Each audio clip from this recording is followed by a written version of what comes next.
আসসালামু আলাইকুম সুপ্রিয় শিক্ষার্থী, আশা করি তোমরা সকলেই ভালো আছো।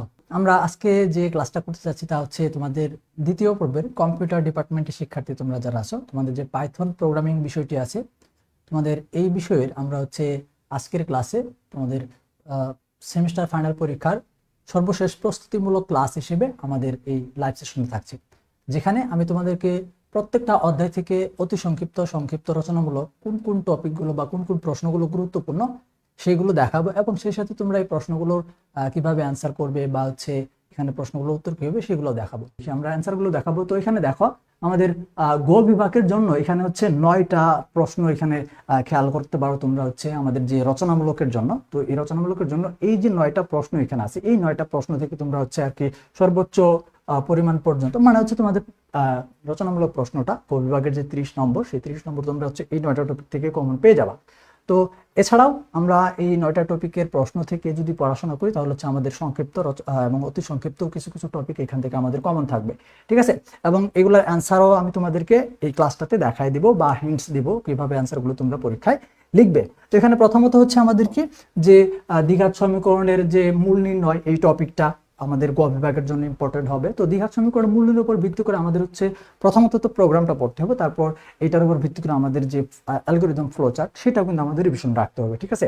তারপর দ্বিতীয় নাম্বার যে টপিকটা আছে গ বিভাগের জন্য, সেটা হচ্ছে ফাংশন দিয়ে হচ্ছে ফ্যাক্টোরিয়াল নির্ণয়, অর্থাৎ ফ্যাক্টোরিয়াল নির্ণয় করা প্রোগ্রামটা, ঠিক আছে। তারপর হচ্ছে 3 নাম্বার যে টপিকটা আছে সেটা হচ্ছে 3টা সংখ্যার বৃহত্তম কিংবা ক্ষুদ্রতম সংখ্যা নির্ণয়ের প্রোগ্রাম অথবা অ্যালগরিদম ফ্লো চার্ট, ঠিক আছে, এই টপিকটা। তারপর হচ্ছে আমাদের যে 4 নাম্বার যে টপিকটা সেটা হচ্ছে একটা সিরিজের যোগফলের নির্ণয়ের যে প্রোগ্রামটা আছে সেই প্রোগ্রামটা, ঠিক আছে। তো এটার জন্য এটার জন্য আমাদের অ্যালগরিদম ফ্লো চার্টটা শুধুমাত্র প্রোগ্রাম পড়তে হবে, যেখানে আমাদের হচ্ছে সিরিজটা দেওয়া আছে একটা বেজোড় সংখ্যার সিরিজ, যেটা হচ্ছে 1 থেকে 100 পর্যন্ত বেজোড় সংখ্যাগুলোর সিরিজ। তো এটা কিন্তু আমাদের চেঞ্জ করে 1 থেকে 100 পর্যন্ত সংখ্যাগুলোর মধ্যে জোড় সংখ্যাগুলো আমাদের বলে দিতে পারে। শুধু সেক্ষেত্রে প্রোগ্রামের যে আমাদের সব কিছু সেম থাকবে, শুধুমাত্র লুপটা চেঞ্জ হয়ে যাবে, সিরিজটা চেঞ্জ হয়ে যাবে।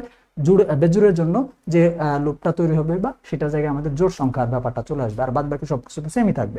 ওকে, তারপর এখানে আমাদের হচ্ছে এই যে এটাকে আমরা হচ্ছে একই সিরিয়ালে রাখতে পারি। এটা যেমন হচ্ছে বেজোড় সংখ্যার উদাহরণটা দেওয়া আছে, তো জোড় সংখ্যা আসতে পারে অথবা আমাদের হচ্ছে মৌলিক সংখ্যা আসতে পারে। শুধুমাত্র কিটা চেঞ্জ হবে, আমাদের অপারেশনটা, লুপের জন্য যে আমরা শর্তটা প্রয়োগ করবো সেই শর্তটা চেঞ্জ হবে, জোড় সংখ্যার জন্য, বেজোড় সংখ্যার জন্য অথবা মৌলিক সংখ্যার জন্য।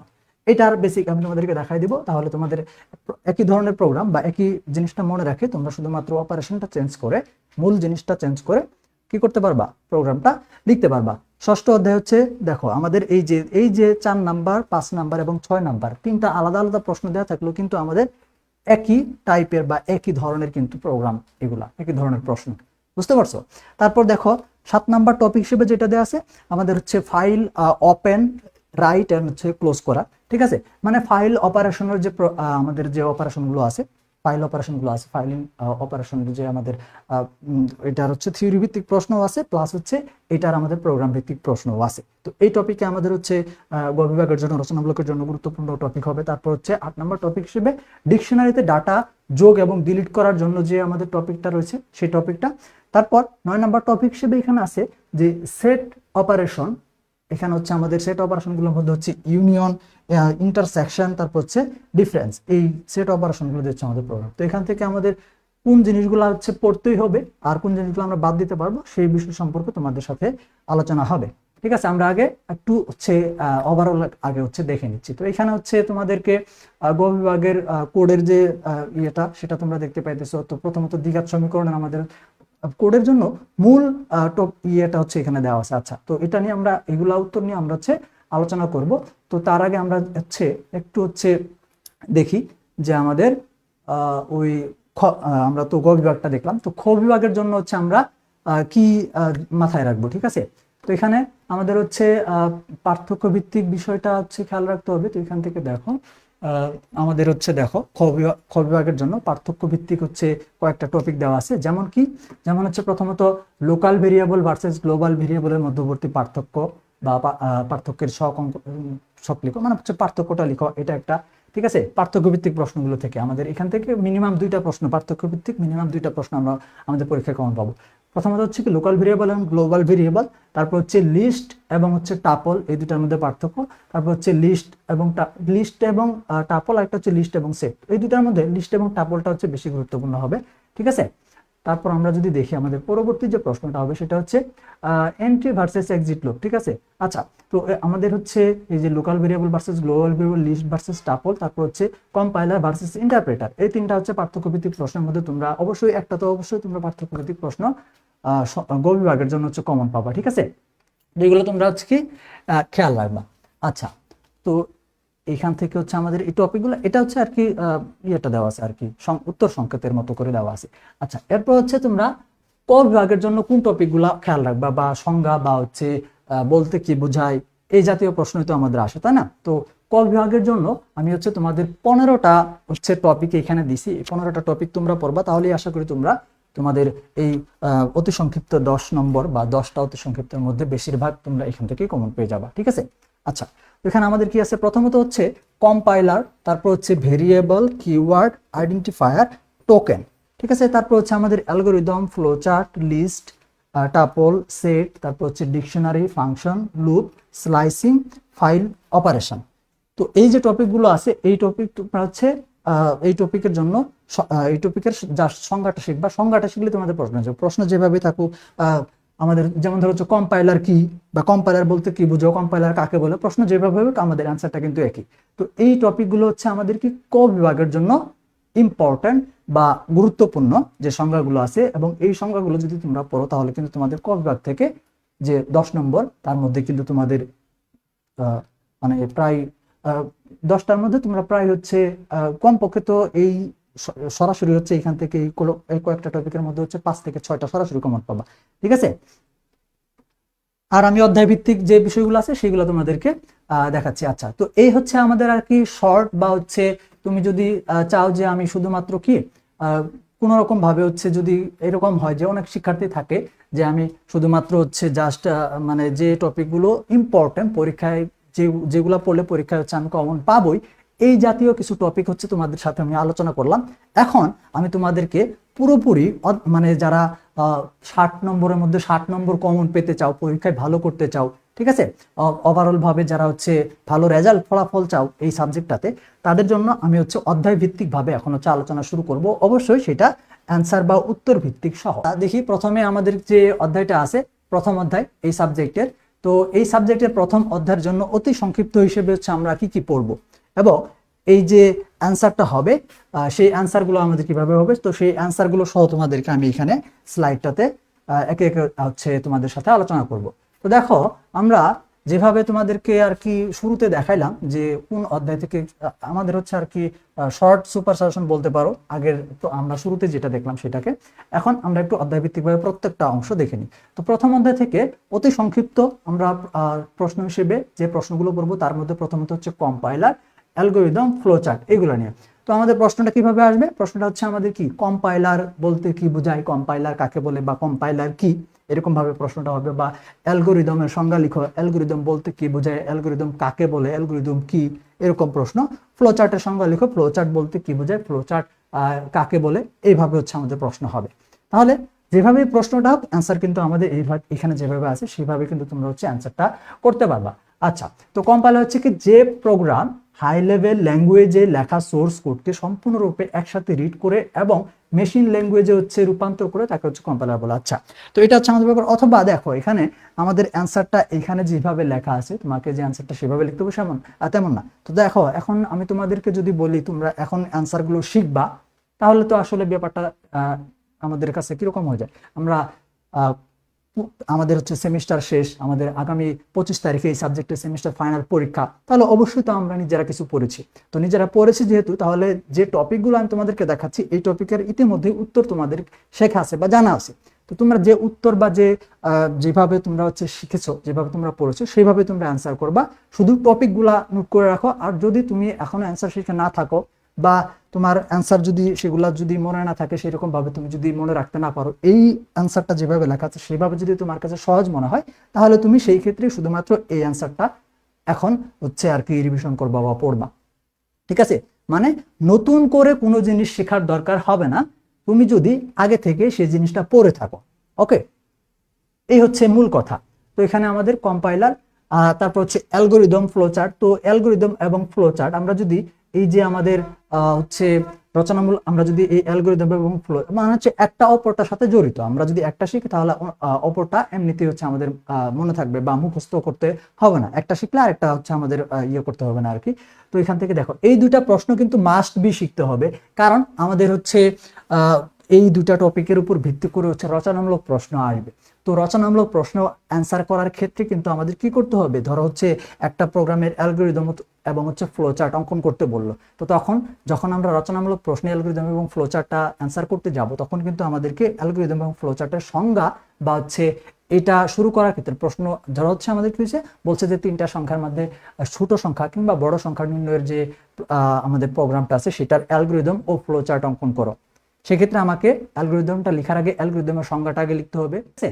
আচ্ছা, এরপর আমরা হচ্ছে যেটা পড়বো সেটা হচ্ছে দেখো আমাদের হচ্ছে মানে প্রোগ্রাম বলতে কি বোঝায়, আমাদের হচ্ছে যেমন প্রোগ্রামের সংজ্ঞা আমাদের যে যদি আসে, প্রোগ্রামিং ল্যাঙ্গুয়েজ কাকে বলে, প্রোগ্রামিং বলতে কি বোঝায়, এই জাতীয় একটা প্রশ্ন আমরা তোমার পরীক্ষায় আমরা পাবো, ঠিক আছে?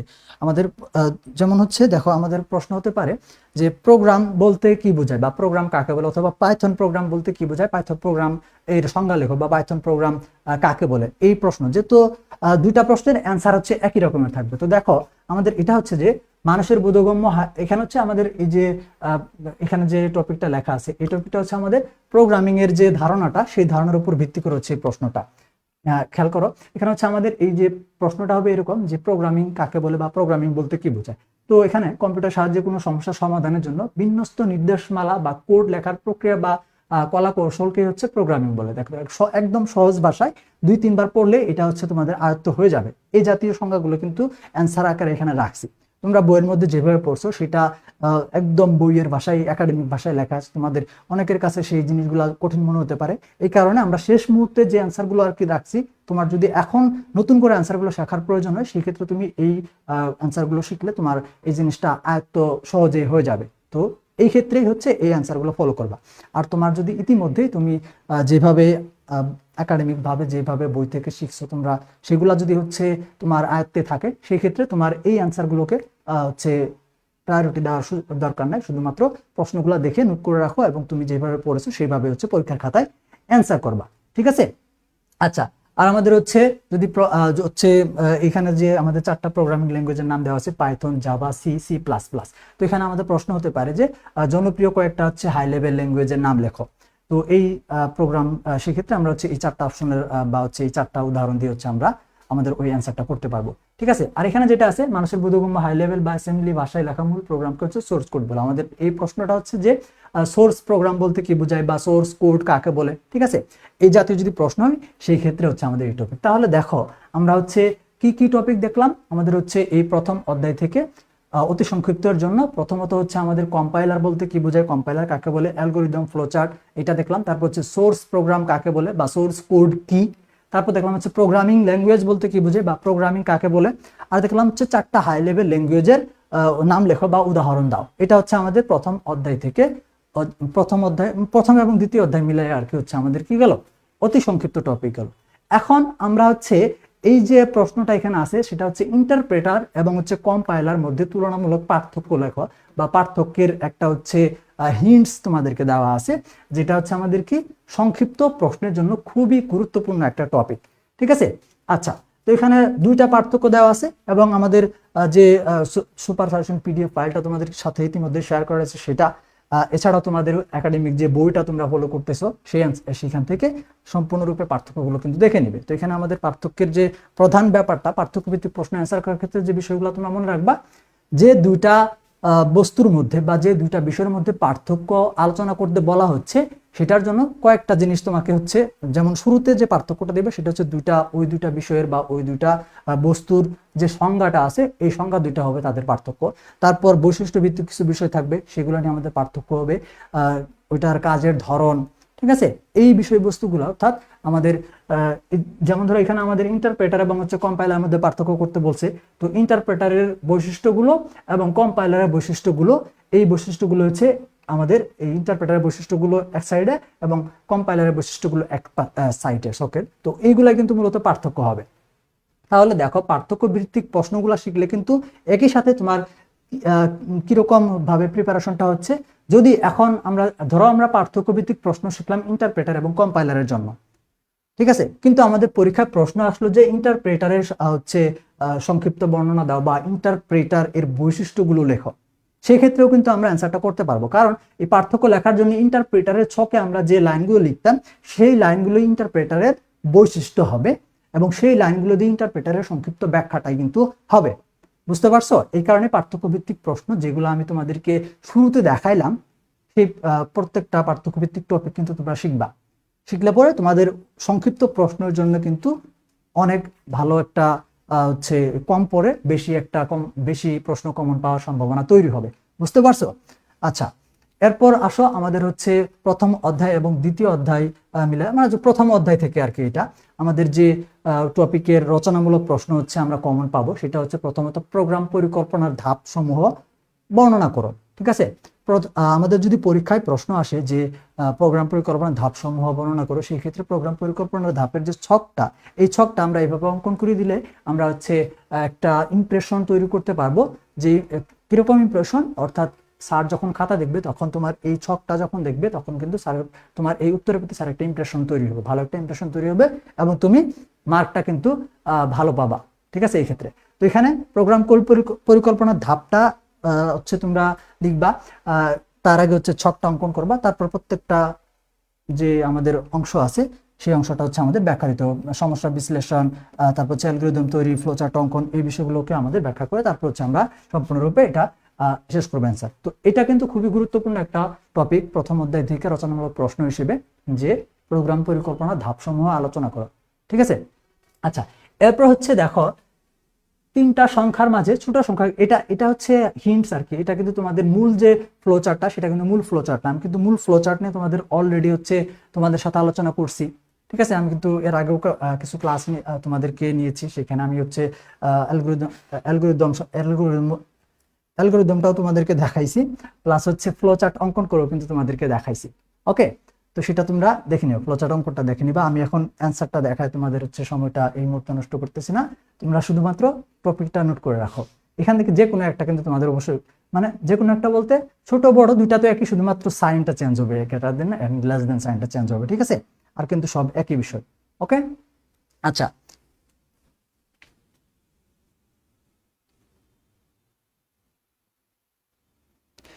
হ্যাঁ, ডাইজেস্ট বুক যদি ফলো করো শুরু থেকে শেষ পর্যন্ত, তাহলে হচ্ছে 60 এর মধ্যে 60 নাম্বারই তোমরা হচ্ছে কমন পাবো। ডাইজেস্ট বইয়ের মধ্যে কিন্তু প্রশ্ন সংখ্যাটাও একটু বেশি দেওয়া আছে।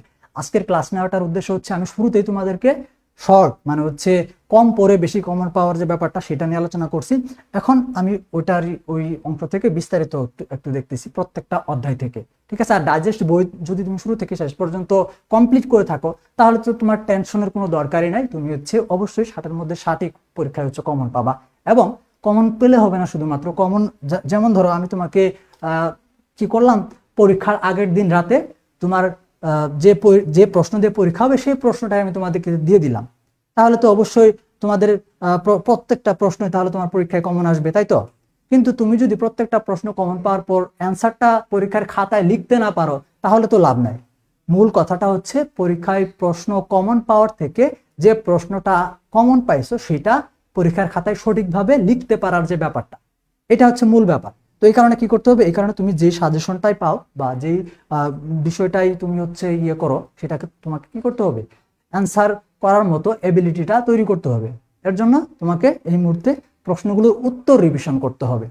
শুধুমাত্র প্রশ্নের নাম মুখস্থ করে লাভ নাই, প্রশ্নের যে উত্তরটা আছে সেই উত্তরটা তোমাকে পড়তে হবে, পরীক্ষার খাতায় অ্যান্সার করতে পারতে হবে, তাহলেই তোমার কমন পাইছো। তুমি 60 নাম্বারের মধ্যে 60 নাম্বারের প্রশ্ন পরীক্ষায় কমন পাইছো কিন্তু অ্যান্সার করছো 30, তাহলে 60 কমন পায় তো গর্ব করার বা প্রাউড ফিল করার কোনো লাভ নাই, তাই না? এই হচ্ছে ব্যাপার, এই হচ্ছে কথা। আচ্ছা, তো এখানে বৈশিষ্ট্য দেওয়া আছে যে উত্তম অ্যালগরিদমের বৈশিষ্ট্য, এটা হচ্ছে আমাদের সরাসরি পরীক্ষায় কমন পাওয়ার মতো প্রশ্ন, এবং হচ্ছে ফ্লো চার্ট তৈরি নিয়ম হলে, তাহলে এটা হচ্ছে আমাদের অ্যালগরিদমের বৈশিষ্ট্য, এটা হচ্ছে আমাদের ফ্লো চার্টের বৈশিষ্ট্য। এখন এই যে অ্যালগরিদমের বৈশিষ্ট্য আমরা শিখবো, ফ্লো চার্টের বৈশিষ্ট্য আমরা শিখবো, কিন্তু পরীক্ষায় যদি আমাদের আসে যে অ্যালগরিদম এবং ফ্লোচার্টের পার্থক্য আলোচনা করো বা পার্থক্য লেখো, তখন তো বলবা স্যার এটা তো আমাদেরকে স্যার আপনি বলে দেন নাই, বা এটা তো পড়লাম না, তাহলে কিন্তু আসলে কি লাভ নাই। এই জিনিসগুলো তোমাদেরকে বুঝতে হবে। যেমন এখানে বৈশিষ্ট্য দেওয়া আছে, এই বৈশিষ্ট্যগুলো তো তোমরা একটা অ্যালগরিদমের ছক পার্থক্যের সময় একটা যে ছকটা লিখবা, এক ছকের এক পাশে অ্যালগরিদম থাকবে, এক পাশে ফ্লোচার্ট থাকবে। এই যে অ্যালগরিদমের বৈশিষ্ট্য ছকের এক পাশে লিখে দিলা, আরেক ছকের আরেক পাশে কি করলা, ফ্লোচার্টের বৈশিষ্ট্যগুলো লিখে দিলা, যে বৈশিষ্ট্যটা যেটার সাথে মিলতেছে। প্রথমে সংজ্ঞা, তারপর হচ্ছে ধারাবাহিকভাবে আর কি ওই বৈশিষ্ট্যগুলো। যেমন ধরো আমাদের অ্যালগরিদমের উত্তম অ্যালগরিদম লেখার যে বৈশিষ্ট্যটা, তার মধ্যে প্রথমত হচ্ছে অ্যালগরিদমটা সহজবোধ্য এবং হচ্ছে স্পেসিফিক বা স্পষ্ট হইতে হবে। ঠিক আছে, পড়লে সহজেই বোঝা যাবে, এবং এখানে প্রত্যেকটা লাইন এমন ভাবে লিখতে হবে, ধাপ এমন ভাবে লিখতে হবে যাতে করে কি হয়, স্পষ্ট হয়, কোনো অতিরিক্ত কোনো ব্যাপার যাতে আমাদের এই না থাকে এটা। তারপর হচ্ছে প্রতিটি ধাপ লজিক্যাল ও ধারাবাহিক হতে হবে। আমাদের অ্যালগরিদমের প্রত্যেকটা ধাপ কি হতে হবে, স্টেপ বাই স্টেপ হইতে হবে। প্রোগ্রাম যেভাবে আমরা লিখবো, সেই প্রোগ্রাম যে আমরা ধারাবাহিকতা, প্রোগ্রাম যে একটা ধারাবাহিকতা মেনটেন করে লিখবো। প্রথমে ধরো হচ্ছে আমরা আমাদের লাইব্রেরি ইনপুট নিব, তারপর হচ্ছে আমরা ডাটা ইনপুট নিব, ঠিক আছে, ওই ইনপুটের উপর ভিত্তি করে অপারেশন প্রয়োগ করব, তারপর অপারেশনের জন্য আমাদের কন্ডিশন প্রয়োজন, কন্ডিশন থাকবে, তারপর হচ্ছে আউটপুট থাকবে, তারপর প্রোগ্রামটা শেষ হবে। এই যে ধারাবাহিকতাটা, এই ধারাবাহিকতা বজায় রেখে আমাদের স্টেপ বাই স্টেপ অ্যালগরিদম লিখতে হবে এটা, ঠিক আছে। তারপর হচ্ছে সসীম সংখ্যক ধাপে ধাপে সমস্যার সমাধান হতে হবে। মানে সমস্যার যে সমাধানটা, মানে অপারেশন যে আমরা লিখবো, ঠিক আছে, মানে হচ্ছে আমাদের প্রোগ্রামের একটা সমস্যা আমরা সমাধান করার জন্য প্রোগ্রাম লিখবো, এই সমস্যাটা ব্যাখ্যা করার ক্ষেত্রে অবশ্যই আমাদের কি হবে, সমস্যার সমাধানটা মানে একটা জায়গায় গিয়ে শেষ হবে। এটাই আমাদের আর কি বলছে সসীম সংখ্যক, মানে আমাদের সমস্যাটা একটা জায়গায় গিয়ে শেষ হবে। তো এই যে সমস্যাটা শেষ হওয়ার জন্য আমরা কিছু অপারেশনটা লেখার জন্য প্রোগ্রামের মধ্যে আমরা কিছু স্টেপ ফলো করলাম, সেই স্টেপগুলোকে খেয়াল করে সসীম সংখ্যক ধাপে ধাপে সমস্যার সমাধানটা থাকতে হবে, ঠিক আছে। তো প্রোগ্রামের উদ্দেশ্য পরিষ্কারভাবে প্রতিফলিত হতে হবে। আমরা প্রোগ্রামটা কেন লিখতেছি, প্রোগ্রামটা আমরা যে শুরু থেকে শেষ পর্যন্ত যে প্রোগ্রামটা লিখলাম, এটা যে আমরা বুঝাইলাম, এটা কোন উদ্দেশ্যে হচ্ছে আমরা এটা সলিউশন করলাম, বা কোন উদ্দেশ্যে আমরা এই প্রোগ্রামটা লিখলাম, বা এই প্রোগ্রামের কাজটা কি হবে, ব্যবহারটা কি, এটা যাতে স্পষ্টভাবে বোঝা যায়, বা এটা যাতে সুনির্দিষ্ট হয়, এরকম, ঠিক আছে। আচ্ছা, তারপর হচ্ছে ফ্লোচার্ট তৈরির নিয়ম।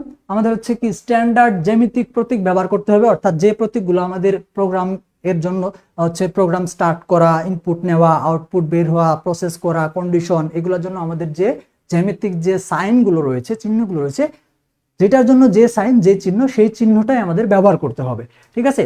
তো এটা তারপর হচ্ছে প্রবাহের দিক, অর্থাৎ আমাদের যে প্রোগ্রামের ফ্লোটা আছে, সেই প্রোগ্রামের ফ্লোটাকে স্পষ্ট করার জন্য যে অ্যারো চিহ্নটা আছে, সেই অ্যারো চিহ্নটা দিয়ে বুঝাইতে হবে, ঠিক আছে। তো প্রতিটি প্রতীকের ভেতরে লেখা সংক্ষিপ্ত ও স্পষ্ট হতে হবে। প্রত্যেকটা সাইন যে আমরা ব্যবহার করবো অ্যালগরিদমের জন্য, ওই সাইনের মধ্যে যে লেখাগুলো আমরা লিখবো, সেই লেখাটা কি হতে হবে, ক্লিয়ার হইতে হবে, এবং মানে স্পষ্ট হইতে হবে এবং সংক্ষিপ্ত হইতে হবে। অ্যালগরিদমের মধ্যে আমরা একটা লাইন লেখার ক্ষেত্রে আমরা কিন্তু একটু বড় করেই লিখবো, তাই না? কিন্তু যখন আমরা সেই অনুযায়ী ফ্লোচার্ট অঙ্কন করব, এবং ফ্লোচার্টের প্রতীকের মধ্যে যখন আমরা ওই বিষয়টা লিখবো, সেই বিষয়টা ওইরকম ভাবে ব্যাখ্যা বা ওইরকম ভাবে বড় করে লেখা যাবে না, স্পষ্ট এবং সুনির্দিষ্ট জিনিসটাই শুধুমাত্র লিখতে হবে, ঠিক আছে। তারপর হচ্ছে আমাদের যে ইন্টারসেকশন লাইনগুলো থাকবে, সেই ইন্টারসেকশন লাইনগুলো আমাদের কি করতে হবে, এড়িয়ে চলতে হবে। এ হচ্ছে আর কি আমাদের নিখুঁত বা উত্তম অ্যালগরিদম ফ্লোচার্টের বৈশিষ্ট্য, বা আমাদের যে পার্থক্য ভিত্তিক প্রশ্নের জন্য যে ব্যাপারটা হবে সেটা, ওকে। আচ্ছা, এরপর হচ্ছে বিষমবাহু ত্রিভুজের ক্ষেত্রফলের ফ্লোচার্ট এখানে দেওয়া আছে। এই ফ্লোচার্টটা তোমরা হচ্ছে ফলো করবা, অর্থাৎ তোমাদের এই যে চিত্রটা মানে হচ্ছে এটা শর্ট ফ্লোচার্ট দেওয়া, এটা কিন্তু আসলে রিয়েল বা হচ্ছে যেটা তোমাদেরকে আমি শিখতে বলি সেরকম ফ্লোচার্ট না। তো এই ক্ষেত্রে তোমাদের ফ্লোচার্ট এবং হচ্ছে অ্যালগরিদমের জন্য তোমাদের যে অ্যান্সারটা প্রোভাইড করা আছে, সেই অ্যান্সারটা হচ্ছে মাথায় রাখবা, ওকে। আচ্ছা, আর ইতিমধ্যে কিন্তু আমি তোমাদেরকে যে রচনামূলক প্রশ্নগুলো পড়তে হবে সেগুলো কিন্তু অবশ্যই বলে দিছি, আবারও আমি শেষের দিকে একবার করে বলে দিব, ওকে। তো এখানে এই ব্যাপারগুলো নিয়ে আমরা আলোচনা করলাম। তারপর আসা হচ্ছে আমাদের দেখো এখানে যে প্রোগ্রাম পরিকল্পনা যে ধাপ সমূহ ছিল, এই ধাপ সমূহের যে আমরা ছকটা দেখলাম, এখন এখানে দেখো প্রত্যেকটা ধাপের জন্য আমাদের হচ্ছে এখানে ব্যাখ্যা দেওয়া আছে। সমস্যা বিশ্লেষণের ক্ষেত্রে আমরা সমস্যা চিহ্নিত করে ইনপুট আউটপুট ও মেমোরির চাহিদা নির্ধারণ করা, এটা হচ্ছে সমস্যা বিশ্লেষণের ব্যাখ্যাটা হবে। তারপর হচ্ছে অ্যালগরিদম তৈরি, ফ্লোচার্ট অঙ্কন, এই যে ব্যাপারগুলো আছে এগুলো হচ্ছে প্রোগ্রাম পরিকল্পনা ধাপের যে ব্যাখ্যাটা আমরা লিখবো, সেই ব্যাখ্যার ক্ষেত্রে প্রথমত হচ্ছে আমরা ছকটা অঙ্কন করব, ঠিক আছে। তারপর হচ্ছে যে আমরা প্রত্যেকটা টপিকের জন্য যে ব্যাখ্যাগুলো লিখবো বা যে সংজ্ঞাগুলো দিব সেটা হচ্ছে এখানে সংক্ষিপ্তভাবে কিন্তু এখানে উল্লেখ করা আছে। তো তোমরা এটা এখান থেকে এইভাবে মনে রাখতে পারো। বা আমি দেখো থিওরি ভিত্তিক প্রশ্ন যতগুলো আছে তার মধ্যে সবচেয়ে গুরুত্বপূর্ণ প্রশ্ন হচ্ছে এটা, প্রোগ্রাম পরিকল্পনা ধাপসমূহ আলোচনা করো বা বর্ণনা করো। এটা কিন্তু খুবই খুবই খুবই কমন একটা প্রশ্ন, আমি কিন্তু তোমাদেরকে বারবার বলতেছি, ঠিক আছে। আর তিনটা সংখ্যার মাঝে ছোট বা বড় সংখ্যা নির্ণয়ের যে ফ্লো চার্ট অ্যালগরিদম ভিত্তিক প্রশ্নটা সেটা। আর প্রোগ্রামটার জন্য তো আমি হচ্ছে শুরুতেই বলছি, ঠিক আছে। আচ্ছা, এরপর হচ্ছে আমাদের এখানে পরবর্তী অর্থাৎ যে তোমাদের দ্বিতীয় অধ্যায়টা আছে, আমরা কিন্তু প্রথম অধ্যায়ের যে আলোচনাগুলো আছে অতি সংক্ষিপ্ত, সংক্ষিপ্ত, রচনামূলক কি কি পড়তে হবে সেগুলো কিন্তু আমরা আলোচনা করে ফেললাম, ঠিক আছে। তাহলে দেখো প্রথম অধ্যায় থেকে আমাদের রচনামূলকের জন্য কি কি গুরুত্বপূর্ণ বললাম। প্রথম অধ্যায় থেকে রচনামূলকের জন্য প্রোগ্রাম পরিকল্পনা ধাপসমূহ আলোচনা করো, এটা একটা গুরুত্বপূর্ণ প্রশ্ন, এটা পড়বা। তারপর প্রথম অধ্যায় থেকে আমাদের হচ্ছে তিনটা সংখ্যার মধ্যে ছোট সংখ্যা কিংবা বড় সংখ্যা নির্ণয়ের যে অ্যালগরিদম ফ্লোচার্ট সেটা গুরুত্বপূর্ণ প্রশ্ন। আরেকটা হচ্ছে বিষমবাহু ত্রিভুজের ক্ষেত্রফল নির্ণয়ের যে অ্যালগরিদম ফ্লোচার্টটা আছে সেটা, এটা হচ্ছে রচনামূলকের জন্য গুরুত্বপূর্ণ। আর অতি সংক্ষিপ্তের জন্য আমি যে যে জিনিসগুলো দেখাইলাম সেগুলো হচ্ছে তোমরা প্রথম অধ্যায় থেকে গুরুত্ব দিবা। এখন চলে আসো দ্বিতীয় অধ্যায়টাতে। দ্বিতীয় অধ্যায় থেকে অতি সংক্ষিপ্ত প্রশ্ন হিসেবে আমরা যেটা শুরুতেই পাচ্ছি সেটা হচ্ছে দেখো পাইথন প্রোগ্রামিং বলতে কি বোঝায় বা পাইথন কি, এই প্রশ্নটা হচ্ছে আমরা শুরুতেই পাচ্ছি। যে পাইথন হলো একটা হাই লেভেল অবজেক্ট ওরিয়েন্টেড। তারপর হচ্ছে এখানে দেখো আমাদের এই যে সংজ্ঞাটা যে লিখছি, আমরা পাইথনের সংজ্ঞাটা লিখছি, এখানে আমরা পাইথনের যে পাইথন প্রোগ্রামিং এর যে বৈশিষ্ট্যগুলো আছে সেই বৈশিষ্ট্যের পয়েন্টগুলোকে উল্লেখ করে আমরা এটার সংজ্ঞাটা লিখতেছি। বৈশিষ্ট্যের পয়েন্টগুলো কি কি দেখো, পাইথন একটা high level programming language, object oriented programming language, interpreted and হচ্ছে ডাইনামিক্যালি টাইপড, ঠিক আছে। দেখো এই যে বৈশিষ্ট্য, পাইথন প্রোগ্রামিং এর বৈশিষ্ট্য কি, মূল চারটা বৈশিষ্ট্য কি, এটা একটা high level programming language, object oriented programming language, interpreted plus হচ্ছে ডাইনামিক্যালি টাইপড প্রোগ্রামিং ল্যাঙ্গুয়েজ। তো এখানে আমরা যদি এই চারটা কিওয়ার্ড বা এই চারটা মূল বৈশিষ্ট্য যেটা পাইথনের জন্য প্রযোজ্য, এটা যদি মনে রাখতে পারি তাহলে কিন্তু আমাদের পাইথন প্রোগ্রামিং বলতে কি বোঝায় বা পাইথন কাকে বলে এই প্রশ্নটা হলে, বা আমাদের যদি পাইথন প্রোগ্রামিং এটা নিয়ে যদি আমাদের কোনোভাবে সংক্ষিপ্ত প্রশ্ন চলে আসে তাহলে কিন্তু আমরা পুরোটা আলোচনা করতে পারবো। কিভাবে? যদি সংক্ষিপ্ত প্রশ্নে আসে তাহলে আমাদের প্রশ্নটা হবে এরকম যে পাইথন প্রোগ্রামিং এর বৈশিষ্ট্য উল্লেখ করো বা পাইথন প্রোগ্রামিং এর বৈশিষ্ট্যগুলো সংক্ষিপ্ত ভাবে আলোচনা করো, এটা হবে। আর যদি আমাদের অতি সংক্ষিপ্ত আকারে আসে তাহলে পাইথন প্রোগ্রামিং কাকে বলে এটা আমাদের প্রশ্ন হবে। আনসারটা কি হবে? আমাদের যদি অতি সংক্ষিপ্ত আকারে আসে তাহলে পাইথন হলো একটি high level object oriented, interpreted এবং ডাইনামিক্যালি টাইপড প্রোগ্রামিং ল্যাঙ্গুয়েজ। এটি অত্যন্ত সহজবোধ্য এবং শক্তিশালী। সেই সাথে কিন্তু দেখো এই চারটার সাথে, এই চারটা মূল বৈশিষ্ট্যের সাথে কিন্তু আরো দুইটা বৈশিষ্ট্য পাচ্ছি আমরা, কি এটা সহজবোধ্য এবং পাওয়ারফুল বা শক্তিশালী, ঠিক আছে। আচ্ছা, তো এখানে দেখো আমাদের পরবর্তী প্রশ্নটা হচ্ছে কিওয়ার্ড কি, কিওয়ার্ড বলতে কি বোঝায়, কিওয়ার্ডটা আসলে কি। তো এক্ষেত্রে দেখো পাইথন প্রোগ্রামিং ভাষায় পূর্ব থেকে সংরক্ষিত কিছু শব্দ যাদের নিজস্ব বিশেষ অর্থ এবং কার্যকারিতা রয়েছে তাদেরকে হচ্ছে কিওয়ার্ড বলা হয়, এইভাবে তোমরা লিখতে পারো। আর ইতিমধ্যেই তোমরা যেভাবে, আমাদের কিন্তু ওভারঅল ব্যাপারটা কিন্তু একই, অ্যান্সারের তোমার কাছে অ্যান্সারটা এটা, এই যে এখানে যে অ্যান্সারটা আছে এবং তুমি যে অ্যান্সারটা ইতিমধ্যে পড়ছো সেটার সাথে একটা হচ্ছে পার্থক্য বা অমিল দেখা যাবে, কিন্তু মূল আলোচনাটা বা মূল বিষয়টা কিন্তু একই, ঠিক আছে।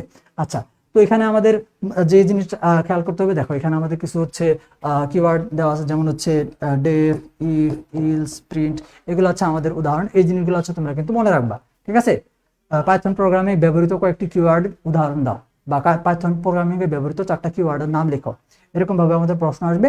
বা সংক্ষিপ্ত প্রশ্ন যদি আসে তাহলে হচ্ছে পাইথন প্রোগ্রামের কিওয়ার্ড হচ্ছে আলোচনা করো, বা পাইথন প্রোগ্রামে ব্যবহৃত কিওয়ার্ড সংক্ষিপ্তভাবে আলোচনা করো। তো সাধারণত আমাদের এটা সংক্ষিপ্ত প্রশ্ন আকারে আসার সম্ভাবনা থাকে না, এটা হচ্ছে আমাদের যে অতি সংক্ষিপ্ত প্রশ্ন আছে 10টা অতি সংক্ষিপ্ত প্রশ্নের মধ্যে এই প্রশ্নটা হচ্ছে কমন পাবে, অর্থাৎ অতি সংক্ষিপ্ত প্রশ্ন আকারে আসবে।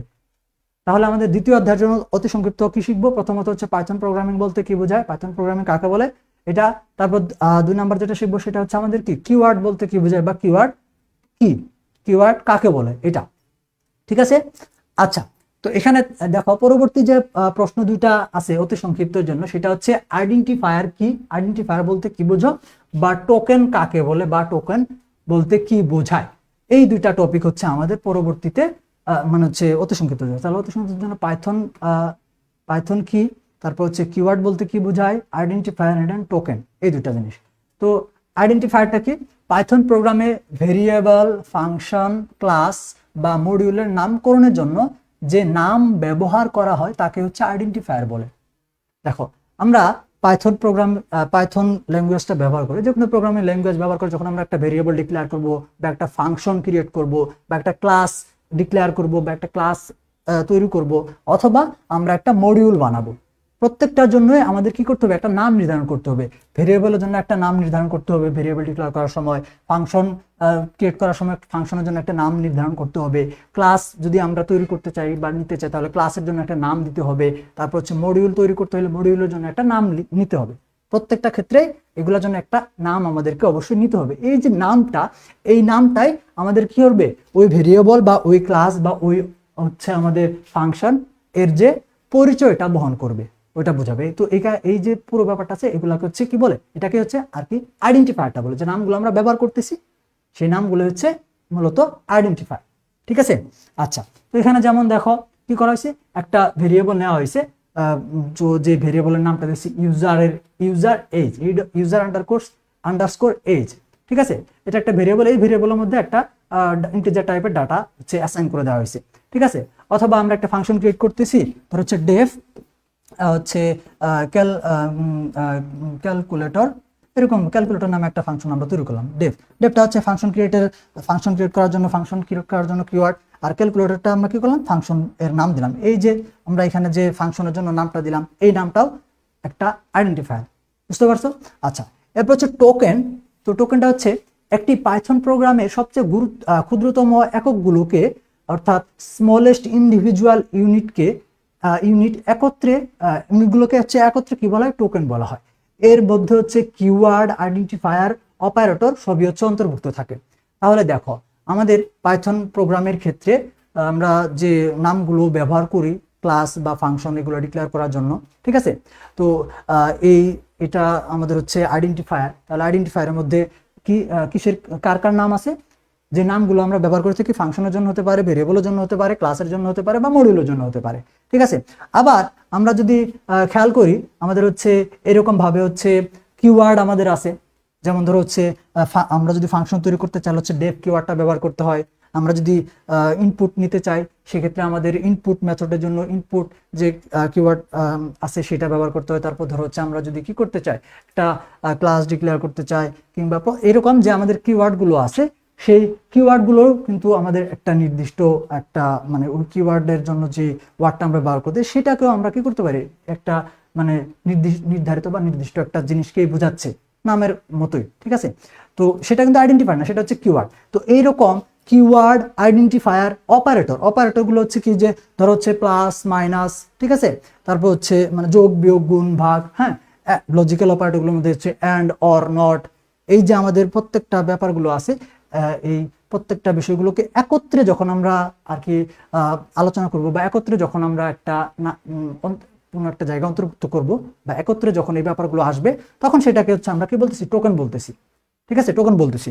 তাহলে কিওয়ার্ড কাকে বলে এটা আমরা জানলাম, আইডেন্টিফায়ার কাকে বলে এটাও আমরা জানলাম, অপারেটর কাকে বলে এটাও আমরা জানি, তো এখন এই যে আইডেন্টিফায়ার, কিওয়ার্ড, অপারেটর, এগুলাকে তাহলে টোকেন কাকে বলে? টোকেন কাকে বলে হচ্ছে কিওয়ার্ড, আইডেন্টিফায়ার, অপারেটর সবগুলোকে একত্রে আমরা যখন অন্তর্ভুক্ত করতেছি, তখন এই সবগুলোকে একত্রে হচ্ছে আমরা টোকেন বলতেছি।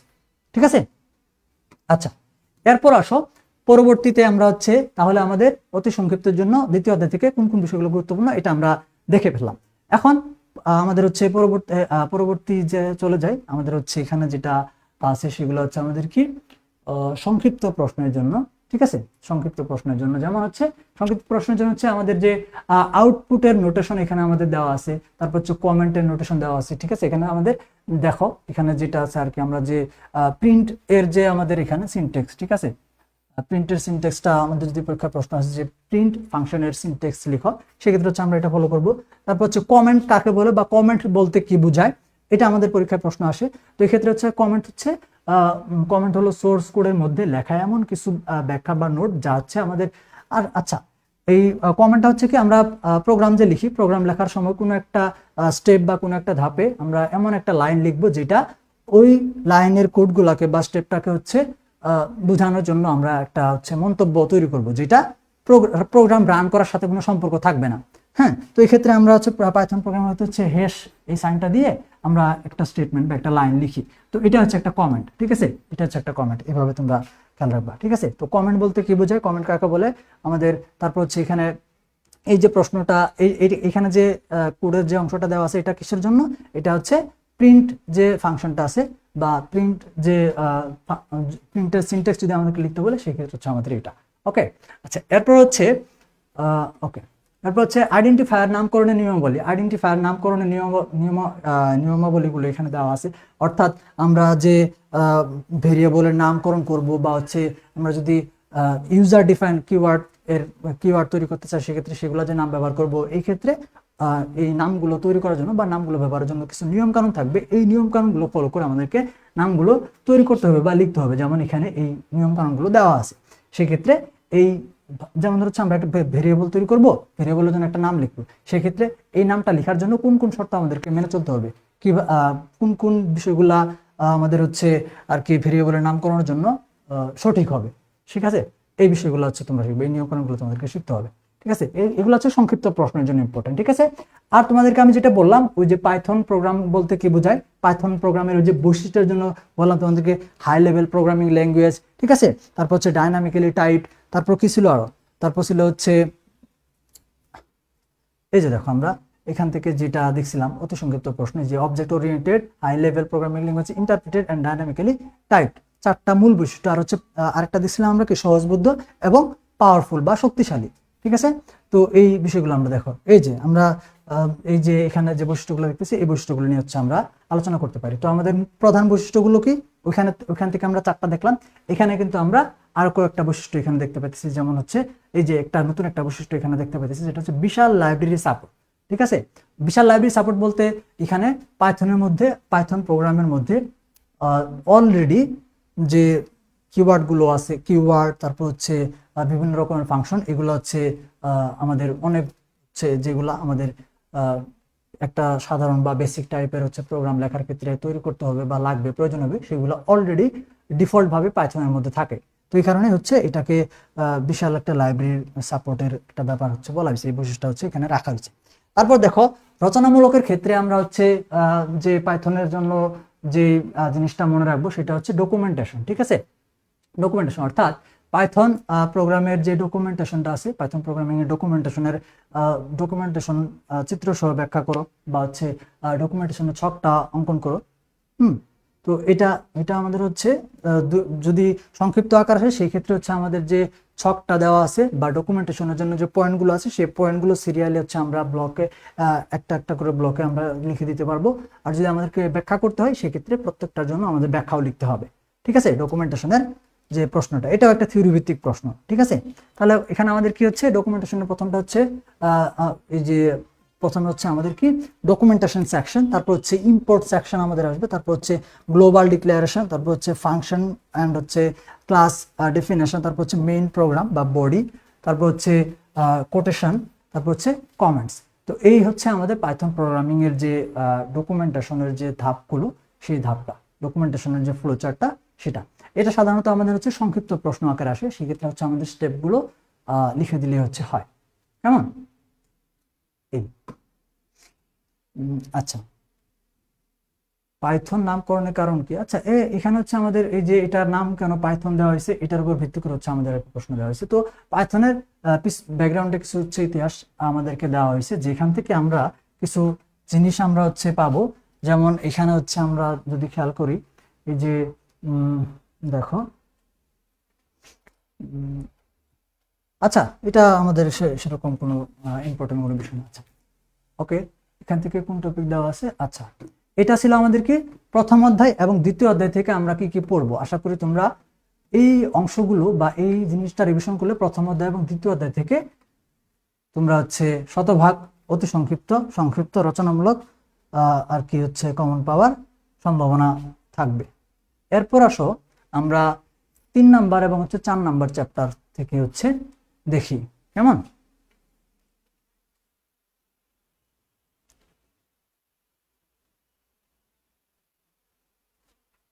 ওকে, আচ্ছা, আমাদের 3 নাম্বার অধ্যায় এবং 4 নাম্বার অধ্যায় থেকে যা পড়বো তা একটু হচ্ছে দেখি আমরা।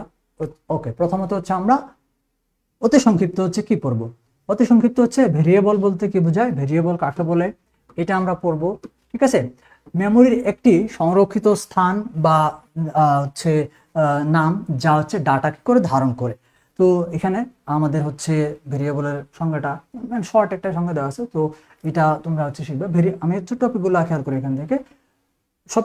আচ্ছা, এই যে এটা দেখো, এই যে টাইপ কাস্টিং অ্যান্ড হচ্ছে ভেরিয়েবল, আমাদের যে তৃতীয় অধ্যায়টা আছে সেই তৃতীয় অধ্যায় এবং চতুর্থ অধ্যায়ের ক্ষেত্রে আমরা যদি আলোচনাটা শুরু করি, অলরেডি আমরা শুরু করছি।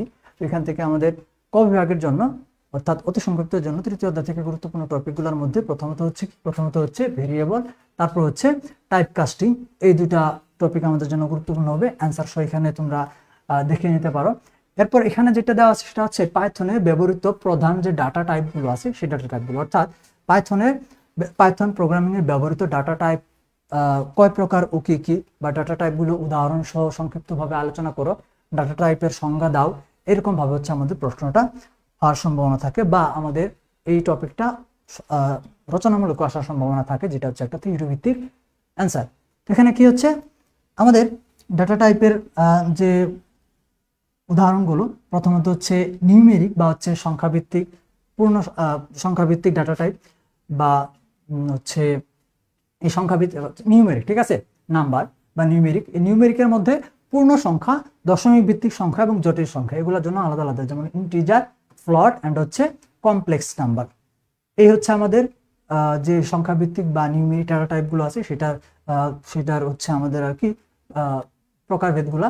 তারপর পাইথনে ব্যবহৃত আমাদের পরবর্তী যে ডাটা টাইপটা আছে তার মধ্যে হচ্ছে টেক্সট ভিত্তিক ডাটা টাইপ। টেক্সট ভিত্তিক ডাটা টাইপের মধ্যে হচ্ছে স্ট্রিং, আর হচ্ছে আরেকটা হচ্ছে কি ক্যারেক্টার। স্ট্রিং এর হচ্ছে ক্যারেক্টার। তারপর হচ্ছে সেট, এখানে সেট ভিত্তিক হচ্ছে আমাদের আছে। ওকে, আচ্ছা, তারপর হচ্ছে সিকোয়েন্স ভিত্তিক, এর মধ্যে আমাদের আছে হচ্ছে লিস্ট, টাপল অ্যান্ড হচ্ছে রেঞ্জ। দেখো, এই যে লিস্ট এবং টাপল, আমরা সংক্ষিপ্ত শর্ট সুপার সাজেশনের মধ্যে কিন্তু লিস্ট টাপলের ব্যাপারটা তোমাদের, লিস্ট এবং টাপল এই দুটার মধ্যে পার্থক্য লিখো বা পার্থক্য আলোচনা করো, এটা কিন্তু তোমাদেরকে আমি পড়তে বলছিলাম পার্থক্য ভিত্তিক টপিকের জন্য। তো লিস্ট, টাপল এটা থাকলো। তারপর হচ্ছে আমাদের হচ্ছে এই যে ডিকশনারি, বুলিয়ান, এগুলো আমাদের হচ্ছে আছে। আচ্ছা, তো ডাটা টাইপের যে এখানে আমাদের কি উদ্দেশ্যটা হচ্ছে কি, যে পাইথন প্রোগ্রামে ব্যবহৃত প্রধান ডাটা টাইপগুলো প্রকারভেদ উল্লেখ করো বা প্রকারভেদ হচ্ছে আলোচনা করো, এটা হচ্ছে আমাদের প্রশ্ন। এই প্রশ্নের অ্যান্সারটা হচ্ছে আমাদেরকে শিখতে হবে। ওকে, আচ্ছা, তো এখানে হচ্ছে আমাদের ভেরিয়েবল নামকরণের নিয়ম বলে, আমরা ভেরিয়েবল যে নামকরণ করব, ঠিক আছে, তো ওই ভেরিয়েবল নামকরণের ক্ষেত্রে আমাদের যে রুলসগুলো মনে রাখতে হবে সেই রুলসগুলো হচ্ছে আমাদেরকে শিখতে হবে। তো এখানে পরীক্ষার অ্যান্সারের জন্য এই যে 5টা টপিক দেওয়া আছে, এই টপিকগুলো তোমাদেরকে লিখতে হবে। এগুলা হচ্ছে আর কি আমাদেরকে দরকার নাই, তুমি উদাহরণের জন্য 2টা একটা লিখতে পারো, তবে প্রত্যেকটা উদাহরণের প্রত্যেকটা স্টেপের জন্য তোমাকে উদাহরণ লেখার প্রয়োজন হবে না। তুমি যদি সংক্ষিপ্ত প্রশ্ন আকারে এটা পাও, তাহলে সেক্ষেত্রে শুধুমাত্র এই 5টা স্টেপ বা 5টা লাইন তুমি লিখে দিবা।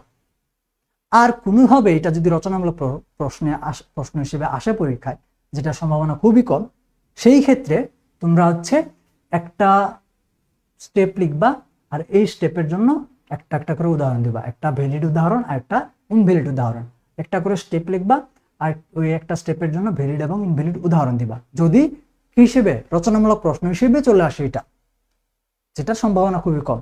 আর সংক্ষিপ্ত হিসেবে আসলে শুধুমাত্র এই যে 5টা স্টেপ আছে, শুধুমাত্র এই 5টা স্টেপ লিখলে হয়ে যাবে। তো আমরা স্টেপগুলো একটু দেখি কি দেওয়া আছে। প্রথমটা হচ্ছে ভেরিয়েবল নামকরণের নিয়মাবলী এর যে নিয়মগুলো আছে সেটা। প্রথম নিয়মটা হচ্ছে নামের শুরুতে অবশ্যই লেটার ব্যবহার করতে হবে, ঠিক আছে, লেটার অথবা আন্ডারস্কোর থাকতে হবে। আমরা ভেরিয়েবলের নামকরণ যে করব, এই নামকরণের ক্ষেত্রে প্রথম যে ইয়েটা থাকবে আর কি, প্রথম যে অক্ষরটা বা প্রথম যে ক্যারেক্টারটা থাকবে সেটা কি হতে হবে, প্রথম কি হতে হবে, শুরুতে অবশ্যই কি ব্যবহার করতে হবে, লেটার ব্যবহার করতে হবে অথবা আন্ডারস্কোর ব্যবহার করতে হবে।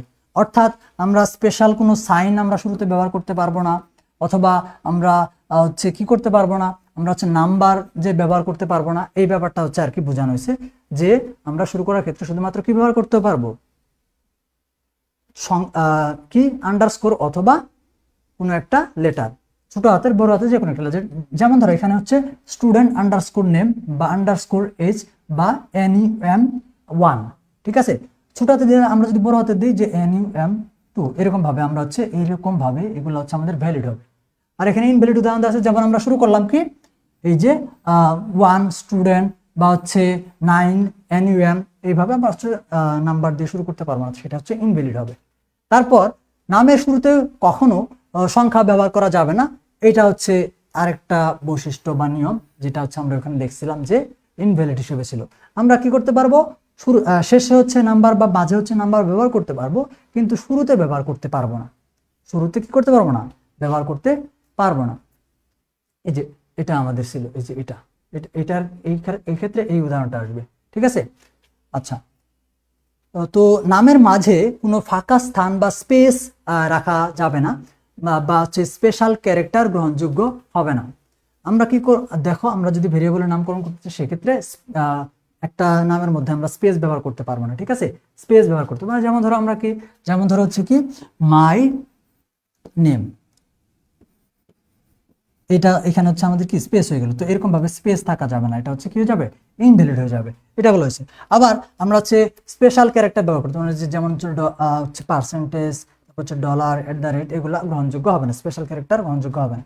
পাইথনে সংরক্ষিত শব্দ বা কিওয়ার্ড যেগুলো আছে অলরেডি, যেমন ধর হচ্ছে ইনপুট, তারপর হচ্ছে মানে হচ্ছে যেগুলো কিওয়ার্ড আর কি অলরেডি আমাদের পাইথনে কিওয়ার্ড হিসেবে আছে, যেমন হচ্ছে ইফ, হ্যাঁ, এলস, তারপর ধরো এরকম টাইপের যেগুলো আর কি আমাদের আছে, অ্যান্ড অর নট, এই জাতীয় যেগুলা আমাদের হচ্ছে কিওয়ার্ড হিসেবে অলরেডি পাইথনে ইনবিল্ট ভাবে আমাদের আছে, সেগুলো আমরা সরাসরি করতে পারবো না, ব্যবহার করতে পারবো না ভেরিয়েবলের নাম হিসেবে, মানে কোনো প্রকার নতুন আইডেন্টিফায়ারের নাম আইডেন্টিফায়ার হিসেবে আমরা ব্যবহার করতে পারবো না, ঠিক আছে। আচ্ছা, তো পাইথনের কেস সেন্সিটিভ, তাই হচ্ছে এজ এবং এজ অর্থাৎ বড় হাতের ছোট হাতের এটা আলাদা আলাদা হিসেবে কাউন্ট হবে। যেমন তুমি এজ একটা হচ্ছে কি করছো, এজ হচ্ছে একটা ভেরিয়েবলের নাম দিছো হচ্ছে এজ, সবগুলো ছোট হাতের, আরেকটা নাম দিছো এটা বড় হাতে দিয়ে এজ, তাহলে দুইটা কিন্তু ভিন্ন ভিন্ন ভেরিয়েবল, এটা আর কি বোঝাইছে। তো হচ্ছে ভেরিয়েবল নামকরণের নিয়ম। তো এখানে কি হয়েছে, আমি তোমাদেরকে বললাম যদি রচনামূলক হিসেবে চলে আসে তাহলে প্রত্যেকটার জন্যই একটা করে ভ্যালিড আর একটা করে ইনভ্যালিডের উদাহরণ এইভাবে তোমরা রাখবে। আর যদি শুধুমাত্র সংক্ষিপ্ত প্রশ্ন হিসেবে রাখে সেক্ষেত্রে 5টা স্টেপ বা লাইন যে আছে এটা লিখে দিলে এনাফ হবে, ঠিক আছে।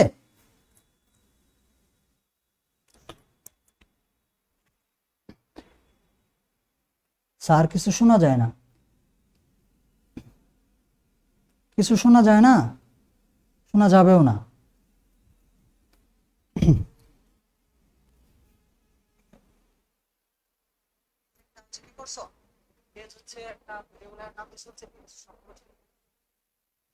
গন্ডগোল ছাড়া কোনো কথা মানে কাজ নাই, বলে শোনা যায় না। রচনামূলক হিসেবে চলে আসে তাহলে ওকে। এরপর কি, এরপর হচ্ছে লোকাল ভেরিয়েবল এবং গ্লোবাল ভেরিয়েবলের মধ্যে পার্থক্য লিখো। আমরা কিন্তু শুরুতে যে শর্ট সাজেশনটা দেখাইছিলাম, পার্থক্য ভিত্তিক যে প্রশ্নগুলো আমি রাখছিলাম তার মধ্যে কিন্তু এটাকে আমি গুরুত্বপূর্ণ বলছিলাম যে লোকাল ভেরিয়েবল এবং গ্লোবাল ভেরিয়েবলের মধ্যে পার্থক্য লিখো। তো এইখানে আমাদের হচ্ছে টপিক ওয়াইজ অ্যান্সার দেওয়া আছে। প্রথম যে অ্যান্সারটা সেটা হচ্ছে লোকাল ভেরিয়েবল এবং গ্লোবাল ভেরিয়েবলের যে কার্য পরিধিটা সেটার উপর ভিত্তি করে পার্থক্যটা লেখা হয়েছে। অর্থাৎ লোকাল ভেরিয়েবলটা হচ্ছে কি এরকম একটা ভেরিয়েবল শুধুমাত্র যে ফাংশনের মধ্যে ডিক্লেয়ার করা হবে সেই ফাংশনের ভিতরেই কাজ করবে, ঠিক আছে। লোকাল ভেরিয়েবলের বৈশিষ্ট্য হচ্ছে এটা কাজের পরিধি অনুযায়ী। আর গ্লোবাল ভেরিয়েবলটা হচ্ছে আমার একটা ভেরিয়েবল যেটা আমরা প্রোগ্রামের যে কোনো অংশে ওই একটা গ্লোবাল ভেরিয়েবল যেটা ডিক্লেয়ার করা আছে গ্লোবাল ভেরিয়েবল হিসেবে ডিক্লেয়ার করা হয়েছে সেটাকে আমরা কি করতে পারবো, যে কোনো ফাংশনের মধ্যে প্রোগ্রামের যে কোনো স্থানে সেটাকে আমরা ব্যবহার করার সুযোগ পাবো বা ব্যবহার করতে পারবো, ব্যবহার করা যাবে, ঠিক আছে। স্থায়িত্ব অনুযায়ী ফাংশন কল শেষ হলে মেমোরি থেকে হচ্ছে মুছে যাবে। অর্থাৎ আমরা যখন এই যে লোকাল ভেরিয়েবল এর মধ্যে যে আমাদের হচ্ছে ভেরিয়েবল ডিক্লেয়ার করা হবে, সেটা হচ্ছে আমাদের কি লোকাল ভেরিয়েবল হিসেবে যে ভেরিয়েবলটা ডিক্লেয়ার করা হবে বা ওই ভেরিয়েবলের মধ্যে যে ডাটাটা থাকবে, যখন যে যে ফাংশনের মধ্যে থাকবে সেই ফাংশনের মধ্যেই কাজ করবে। অর্থাৎ ওই ফাংশনটা কল করা হচ্ছে মানে ওই ডাটাটা তখন ব্যবহৃত হচ্ছে। অর্থাৎ ফাংশন কল করা শেষ, আমাদের ওই ভেরিয়েবলের মেমোরি ডাটাটার হচ্ছে স্থায়িত্ব শেষ। আর গ্লোবাল ভেরিয়েবলটা হচ্ছে প্রোগ্রাম চলাকালীন সময় পর্যন্ত মেমোরিতে অবস্থান করবে। অর্থাৎ প্রোগ্রাম যতক্ষণ পর্যন্ত রান আছে, পুরো প্রোগ্রামটা যতক্ষণ পর্যন্ত চলমান আছে, প্রোগ্রামটা যতক্ষণ পর্যন্ত রান আছে ততক্ষণ পর্যন্ত আমাদের এটা অবস্থান করবে। ঠিক আছে। আচ্ছা, কিওয়ার্ড ইউজেস, অর্থাৎ আমাদের হচ্ছে গ্লোবাল ভেরিয়েবল এবং হচ্ছে লোকাল ভেরিয়েবলের ক্ষেত্রে হচ্ছে কিওয়ার্ডটা হচ্ছে আমরা ডিক্লেয়ার করার জন্য হচ্ছে কিওয়ার্ড ব্যবহার করার ক্ষেত্রে কি থাকবে। তো এই লোকাল ভেরিয়েবল ডিক্লেয়ার করার ক্ষেত্রে নির্দিষ্ট কোনো কিওয়ার্ড লাগবে না। আমরা একটা কি করব, যে কোনো একটা ফাংশনের মধ্যে স্বাভাবিকভাবে আমরা ওই ফাংশনটার মধ্যে আমরা কিওয়ার্ডটা লিখে দেব বা কিওয়ার্ডটা উল্লেখ করবো, তাহলে হচ্ছে আমাদের ওইটা একটা লোকাল ভেরিয়েবল হিসেবে তৈরি হয়ে যাবে ওই ফাংশনটার মধ্যে। ওকে। আর আমরা যদি ফাংশনের ধরো একটা ভেরিয়েবল আমরা ফাংশনের মধ্যে একটা নির্দিষ্ট ফাংশনের মধ্যে হচ্ছে ভেরিয়েবল ডিক্লেয়ার করা আছে, তো ওইটাকে যদি গ্লোবাল ভেরিয়েবলে রূপান্তর করতে চাই, তাহলে এই ক্ষেত্রে আমাদেরকে ওইটাকে কি করতে হবে, একটা কিওয়ার্ড ব্যবহার করে তৈরি করতে হবে গ্লোবাল। এই যে গ্লোবাল নামে একটা কিওয়ার্ড ব্যবহার করতে হবে, তাহলে একটা ফাংশনের মধ্যবর্তী একটা হচ্ছে ভেরিয়েবল, সেটা গ্লোবাল ভেরিয়েবলের মতো আচরণ করবে। আর আমরা যদি কোনো ফাংশনের মধ্যে না লিখে মূল প্রোগ্রামের বডিতে হচ্ছে ফাংশন ডিক্লেয়ার করি, তাহলে সেই ক্ষেত্রে আমাদের গ্লোবাল কিওয়ার্ডটা ব্যবহার করতে হবে না। সাধারণভাবে আমরা যেভাবে ভেরিয়েবল ডিক্লেয়ার করি সেভাবে করলে ওইটা আমাদের হচ্ছে ভেরিয়েবল, যেটা গ্লোবাল ভেরিয়েবলের মতো আচরণ করবে। ঠিক আছে। আচ্ছা, এরপর হচ্ছে এখানে উদাহরণ দেওয়া হয়েছে, যেমন এখানে লোকাল ভেরিয়েবলের উদাহরণটা যদি আমরা দেখো তাহলে বুঝতে পারবা। এখানে একটা ফাংশন তৈরি করা হয়েছে, যেটা হচ্ছে মাই ফাংশনের ডিক্লেয়ার করা কিওয়ার্ড হচ্ছে ডেফ। ফাংশনের নামটা দেওয়া হয়েছে কি, মাই ফাংশন, তারপর হচ্ছে প্যারামিটার দিয়ে হচ্ছে আমাদের ফাংশনের বডি তৈরি। তো এইখানে দেখো আমরা যে ভেরিয়েবলটা তৈরি করলাম x = 10, এই যে ভেরিয়েবলটা, এই ভেরিয়েবলটা শুধুমাত্র কি করবে, মাই ফাংশন নামে যে ফাংশনটা আছে এই ফাংশনের মধ্যে কাজ করবে। তাহলে এটা একটা লোকাল ভেরিয়েবল হয়ে গেল। আবার দেখো আমরা কি করলাম, এই যে ফাংশনটা আছে এই ফাংশনটা দেখো, এটা কিন্তু আমাদের এই যে ফাংশনটা আছে, এই যে মাই ফাংশন, এই ফাংশনের যে নামটা দেওয়া হয়েছে, এই ফাংশনের বাইরে হচ্ছে আমাদের কি করা হয়েছে, ভেরিয়েবল ডিক্লেয়ার করা হয়েছে y = 20। এই যে y = 20 যে ভেরিয়েবলটা, এটা কিন্তু ফাংশনের বাইরে, এটা কিন্তু নির্দিষ্ট কোনো ফাংশনের মধ্যে না, প্রোগ্রামের বডির মধ্যে। ঠিক আছে। তো এখানে আমরা কি করলাম, এই যে ফাংশনটা আমাদের আছে y নামে, এটা একটা গ্লোবাল ভেরিয়েবল হয়ে গেল। এখন এটা যদি আমরা ব্যবহার করতে চাই একটা নির্দিষ্ট ফাংশনের মধ্যে, যদি এটা আমরা নিতে চাই, তাহলে আমরা কি করব, এই যে গ্লোবাল কিওয়ার্ড ব্যবহার করার যে ব্যাপারটা, সেই ব্যাপারটা আসবে। অর্থাৎ এখানে আমরা কি করলাম, এই যে মাই ফাংশনের মধ্যে গ্লোবাল y লিখলাম, তাহলে হচ্ছে আমাদের এখানে কি হলো, এই যে আর কি যে ভেরিয়েবলটা ব্যবহার করছিলাম সেইভাবে আর কি আমাদের ব্যবহার হচ্ছিল বা ব্যবহার এখানে হয়ে গেছে। ওকে, এই হচ্ছে ব্যাপার।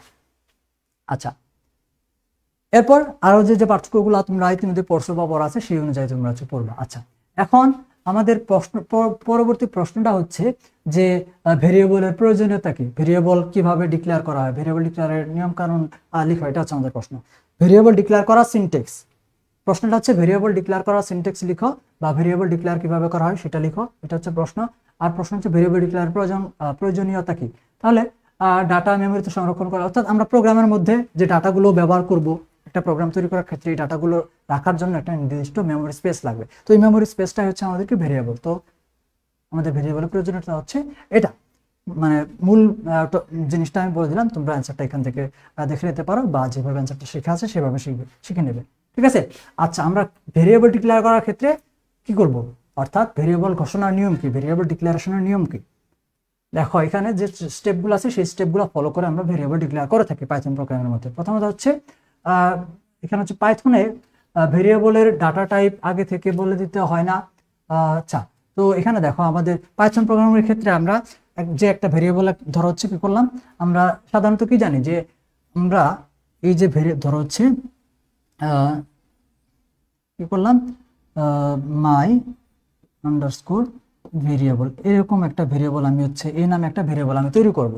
এখন এই ভেরিয়েবলের মধ্যে আমি কি করব, ডাটা আমি নিব, সেটা সংখ্যা হতে পারে, সেটা স্ট্রিং হতে পারে, এরকম যে কোনো ধরনের একটা ডাটা থাকবে, তাই না। সাপোজ আমি হচ্ছে সংখ্যা ভিত্তিক একটা ডাটা নিব, পূর্ণ সংখ্যা নিব, তাহলে পূর্ণ সংখ্যা ডাটা টাইপের জন্য আমাদের কি আমরা ব্যবহার করি সাধারণত আইএনটি।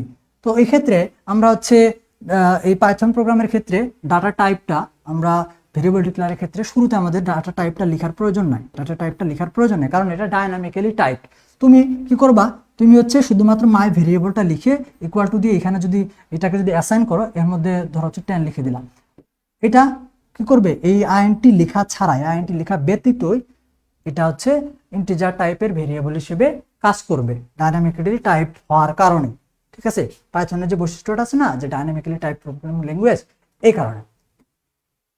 তারপর হচ্ছে মান অ্যাসাইন করার সাথে সাথে ভেরিয়েবল হচ্ছে তৈরি হয়ে যাবে। আমরা ভেরিয়েবল ইজ ইকুয়াল টু যখন দিছি, এর মধ্যে যখনই একটা ভ্যালু অ্যাসাইন করলাম তখন এটা ভেরিয়েবল, আমাদের এই ভেরিয়েবলটা ক্রিয়েট হয়ে গেছে। এখন আমরা সিনট্যাক্স যদি দেখি তাহলে কি করছে, ভেরিয়েবল এর নাম দেওয়া হয়েছে, ইকুয়াল টু দেওয়া হয়েছে, ভ্যালু দেওয়া হয়েছে। ভ্যালু যতক্ষণ পর্যন্ত আমরা না দিব ততক্ষণ পর্যন্ত কিন্তু ভেরিয়েবলটা কি হবে না, এটা ভেরিয়েবল হিসেবে কাউন্ট হবে না বা ভেরিয়েবল হবে না। ওকে, আচ্ছা, এটা হচ্ছে আমাদের সিনট্যাক্স। আর যদি উদাহরণ দেখি, এটা হচ্ছে আমাদের উদাহরণ। নেম, এটা হচ্ছে ভেরিয়েবলের নাম, ইকুয়াল টু এটা হচ্ছে আমাদের ভ্যালু, স্ট্রিং টাইপের একটা ভ্যালু এখানে নেওয়া হয়েছে। ঠিক আছে, এই হচ্ছে আমাদের আর কি ভেরিয়েবল ডিক্লেয়ারের সিনট্যাক্স বা হচ্ছে ভেরিয়েবল ডিক্লেয়ারের নিয়ম। আর এখানে হচ্ছে আরেকটা ভেরিয়েবল, ইন্টিজার টাইপের একটা ভেরিয়েবল আছে, এজ ইকুয়াল টু 20। দেখো এখানে কিন্তু স্ট্রিং এর জন্য str, আবার আমাদের 22 অর্থাৎ পূর্ণ সংখ্যার জন্য আইএনটি ব্যবহার করার দরকার হয় না বা প্রয়োজন নাই। ঠিক আছে, আচ্ছা, এরপর দেখো ডাটা টাইপ যে আমাদের মানে আমাদের যে অতি সংক্ষিপ্ত প্রশ্নের জন্য আমরা একটা প্রশ্ন দেখছিলাম না, টাইপ কাস্টিং বলতে কি বোঝায় বা টাইপ কাস্টিং কি। এটা আমরা যদি রচনামূলক হিসেবে চিন্তা করে যদি এটার অ্যান্সার আমরা শিখতে চাই, সেক্ষেত্রে কি হবে, অর্থাৎ আমরা যে ডাটা টাইপের যে কনভারসেশন, সেটার ফাংশন আমরা হচ্ছে আর কি দেখতেছি।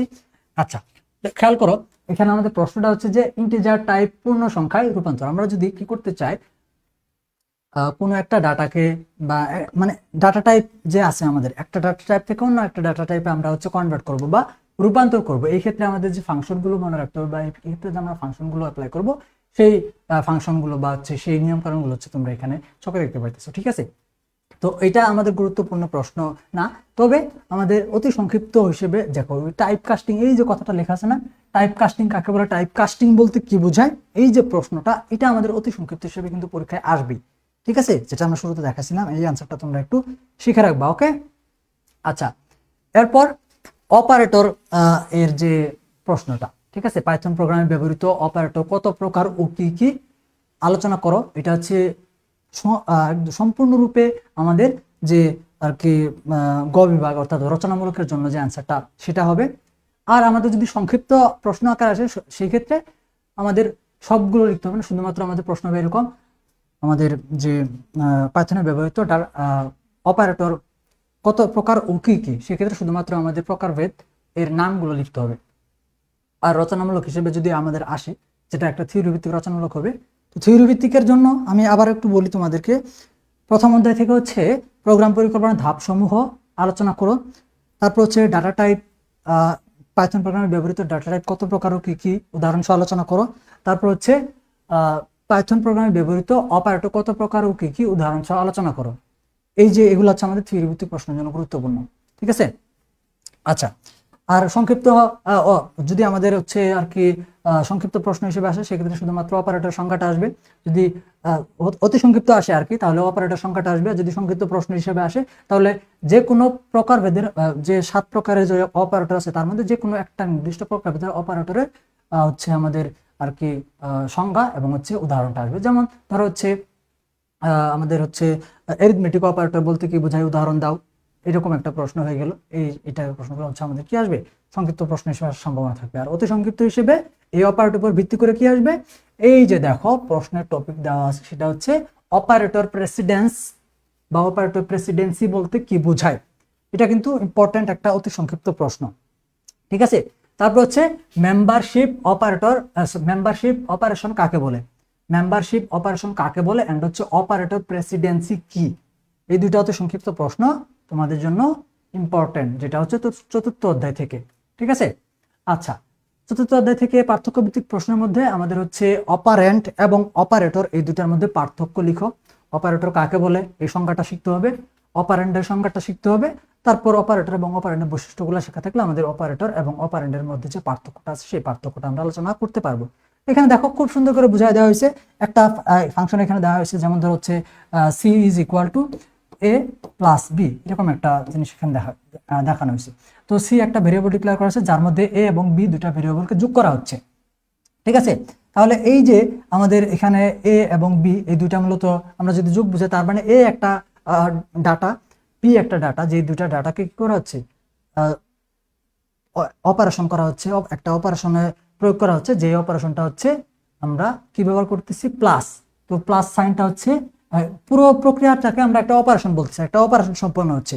তো অপারেশন সম্পন্ন হওয়ার জন্য যে চিহ্ন বা যে সাইনগুলো আমরা ব্যবহার করি সেটা হচ্ছে অপারেটর। তাহলে আমরা হচ্ছে এখানে কোন অপারেটর ব্যবহার করছি, প্লাস। এই যে এটা হচ্ছে আমাদের প্লাসটা হচ্ছে আমাদের অপারেটর, আর এখানে অপারেটরের যে উভয় পাশে যে ডাটাগুলো ব্যবহার করতেছি বা এখানে যেটা আমরা অপারেশনের প্রয়োগ করার, যার উপর অপারেশনগুলো প্রয়োগ হচ্ছে সেগুলো হচ্ছে আমাদের অপারেন্ট। এই যে দেখো, এই যে এ এবং বি দুটা হচ্ছে অপারেন্ট, এই হচ্ছে ব্যাপার। আর এখানে এই যে ইকুয়াল টু, এটা একটা অপারেটর, যেটা হচ্ছে আমাদের আর কি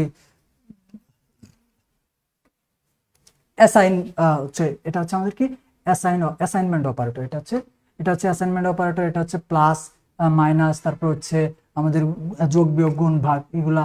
তারপর হচ্ছে আমরা এটা তোমাদের দেখে মনে হচ্ছে যে এটা ইকুয়াল টু, তাই না? এটা কিন্তু ইকুয়াল টু না, এটা হচ্ছে অ্যাসাইনমেন্ট অপারেটর। ইকুয়াল টুর ক্ষেত্রে আমরা হচ্ছে ডাবল ইকুয়াল টু এইভাবে, এটা হচ্ছে আমাদের ইকুয়াল টু অপারেটর, ঠিক আছে, সমান বোঝানোর জন্য।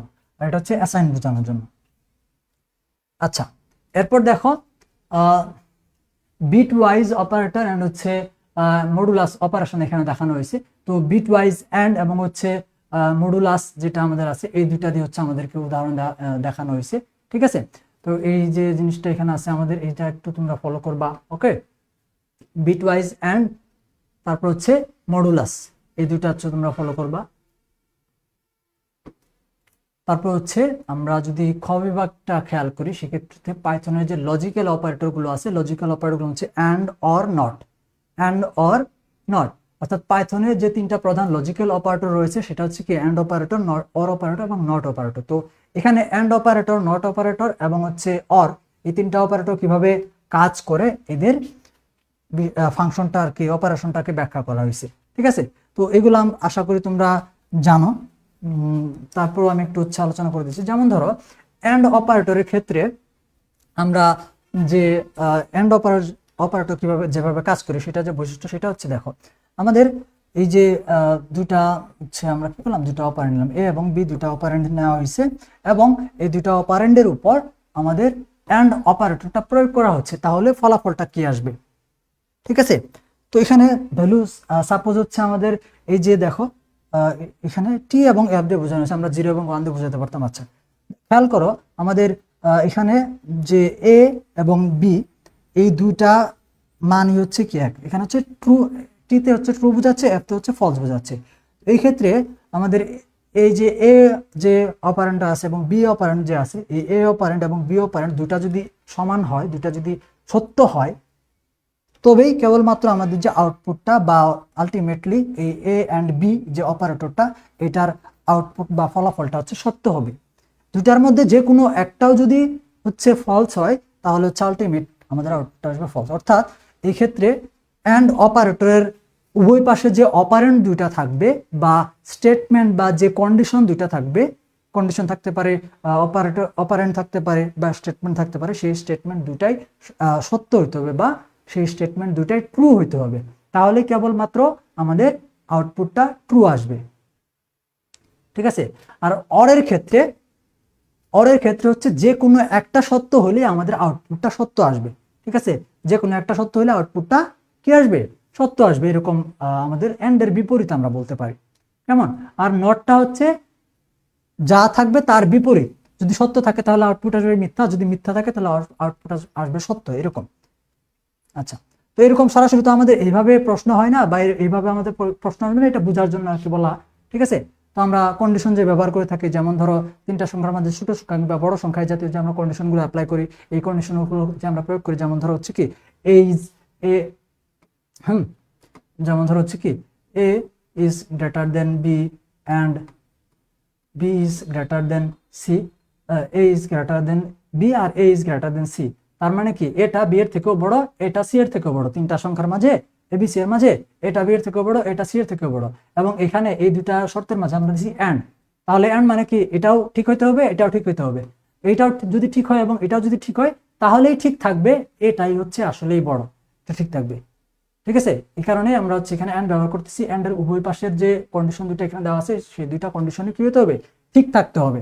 যদি দুটার মধ্যে যে কোনো একটা ভুল হয় তাহলে আমাদের এই কন্ডিশনটা কাজ করবে না, পরেরটাতে চলে যাবে, এরকম ভাবে। যদি এখানে অর থাকতো তাহলে এই যে কোনো দুইটার মধ্যে যে কোনো একটা ঠিক থাকলে আমাদের হচ্ছে এই স্টেটমেন্ট বা এই কন্ডিশনটা অ্যাপ্লাই হতো বা কাজ করতো, এই আর কি বোঝাইছে। আচ্ছা, এখানে হচ্ছে দেখো এখানে ওই হচ্ছে গাণিতিক একটা হচ্ছে আর কি আমাদের ইকুয়েশনকে আমরা পাইথনের এক্সপ্রেশনে রূপান্তরের একটা হচ্ছে উদাহরণ দেওয়া আছে। অতি সংক্ষিপ্ত প্রশ্ন আকারে আমাদের হচ্ছে অনেক সময় যে কোনো একটা জিনিস আমাদের আসে, এটা সাধারণত হচ্ছে আমাদের আসে না, তবে মানে প্রশ্ন যদি একটু হচ্ছে অন্যরকম বা জটিলতার মধ্যে থাকে তাহলে এরকম একটা জিনিস আসে। অর্থাৎ আমরা ম্যাথমেটিক্যালি বা গাণিতিকভাবে যেভাবে ইকুয়েশন লিখি সেটাকে যদি আমরা পাইথনে একটা এক্সপ্রেশনে রূপান্তর করতে চাই তাহলে পাইথনে আমরা কিভাবে ব্যবহার করি। যেমন ধরো আমরা হচ্ছে গুণ সাইনটা হচ্ছে সাধারণত এইভাবে লিখি, তাই না? আমরা পাইথনে এটাকে কিভাবে ব্যবহার করি, এই যে পাইথনে ব্যবহার করি এইভাবে। ভাগ সাইন আমরা এইভাবে লিখি, পাইথনে কি করি, পাইথনে হচ্ছে আমরা অবলিক ব্যবহার করি, এগুলা করি না। এইভাবে হচ্ছে আমরা যদি আমরা এটাকে ধরো হচ্ছে এখানে x to the power x square plus y cube, এটাকে যদি আমরা পাইথনের হচ্ছে এক্সপ্রেশনে রূপান্তর করতে চাই তাহলে কি করতে হবে, পাইথনে এক্সপোনেন্ট বা পাওয়ারের জন্য আমরা হচ্ছে ডাবল অ্যাস্টেরিক সাইন ব্যবহার করি। যেমন ধরো এক্স ডাবল অ্যাস্টেরিক 2 তাহলে হচ্ছে এক্স স্কোয়ার বুঝাইলো, প্লাসের জন্য হচ্ছে প্লাস ওয়াই ডাবল অ্যাস্টেরিক 3, এইভাবে এই জিনিসটাই বোঝাইছে। আর ধরো এখানে হচ্ছে কি A plus B by C minus D, এটাকে যদি আমরা হচ্ছে কি করতে চাই পাইথনে এক্সপ্রেশন রূপান্তর করতে চাই তাহলে কি হবে, এই যে দেখো এ বড় হাতে দেওয়া আছে, আমরা বড় হাতেরই লিখি, এ প্লাস বি, এই দুটাকে একটা ব্র্যাকেটে রাখতে হবে, রেখে এটাকে ভাগ করতে হবে, তারপর হচ্ছে ব্র্যাকেটে সি মাইনাস ডি, এটা হচ্ছে আমাদের কি হবে, এটা হচ্ছে আমাদের এটার এক্সপ্রেশনে প্রকাশ হবে। তো এইখান থেকে যে কোনো একটা আমাদের আসতে পারে। যেমন ধরো এই যে এইটাকে যদি আমরা প্রকাশ করি তাহলে আমরা কিভাবে করব, এখানে আমাদের দেখো এই যে ম্যাথ ডট এসকিউআরটি, এটা হচ্ছে আমাদের পাইথনে যদি আমরা রুট ওভার বোঝাতে চাই তাহলে দেখো এই রুট ওভার। তো এটার জন্য আমরা কি করছি, এই যে একটা ব্র্যাকেট আমরা নিয়ে নিছি, এই যে হল ব্র্যাকেট নিয়েছি, এখন এর মধ্যে আমরা হচ্ছে যা রাখতেছি সেই অনুযায়ী কিন্তু এটা আমাদের হল ব্র্যাকেট হয়ে গেছে। এরপর আমাদের কি বি স্কোয়ার আছে, তাহলে দেখো b double exponent double asterisk 2, তাহলে বি স্কোয়ার হয়ে গেল আমাদের।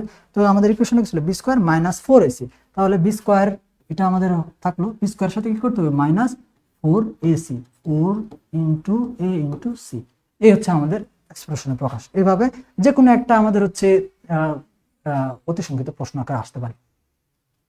আচ্ছা, আচ্ছা এখানে আরো বিস্তারিত যদি আমাদের হচ্ছে শিখতে চাই সেক্ষেত্রে আমরা এখান থেকে দেখে নিতে পারি। ওকে, তো এগুলো সাধারণত আমাদের জন্য ততটা ইম্পর্টেন্ট না, ইম্পর্টেন্ট টপিকগুলোর কথা আমি কিন্তু বলেছি অলরেডি। আচ্ছা, তো এখন এই যে অপারেটরগুলো আছে, অপারেটর প্রকারভেদের কথা যে আমি বললাম, যদি সংক্ষিপ্ত প্রশ্ন আকারে আসে সেক্ষেত্রে অপারেটরগুলোর যে নামগুলো আছে সেগুলো লিখে দিবা। আমাদের পাইথন প্রোগ্রামিং এ ব্যবহৃত অপারেটরগুলো হচ্ছে কি arithmetic operator, assignment operator, membership operator, identity operator, bitwise operator, relational operator বা কম্প্যারিজন অপারেটর, আর হচ্ছে লজিক্যাল অপারেটর। এগুলো হচ্ছে পাইথনে ব্যবহৃত অপারেটরগুলো। এটা হচ্ছে সংক্ষিপ্ত প্রশ্ন আকারে শুধুমাত্র নামগুলো লিখে দিতে হবে। যদি আমাদের রচনামূলক হিসেবে আসে তাহলে কিন্তু মানে হচ্ছে সংজ্ঞা এবং হচ্ছে উদাহরণ সহ আমাদেরকে দিতে হবে। ঠিক আছে, যে সংজ্ঞা এবং উদাহরণ সহ হচ্ছে এখানে দেওয়া আছে, relational operator, arithmetic operator, assignment operator.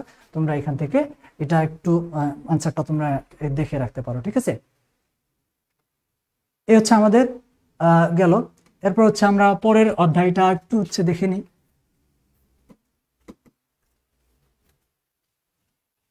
আচ্ছা,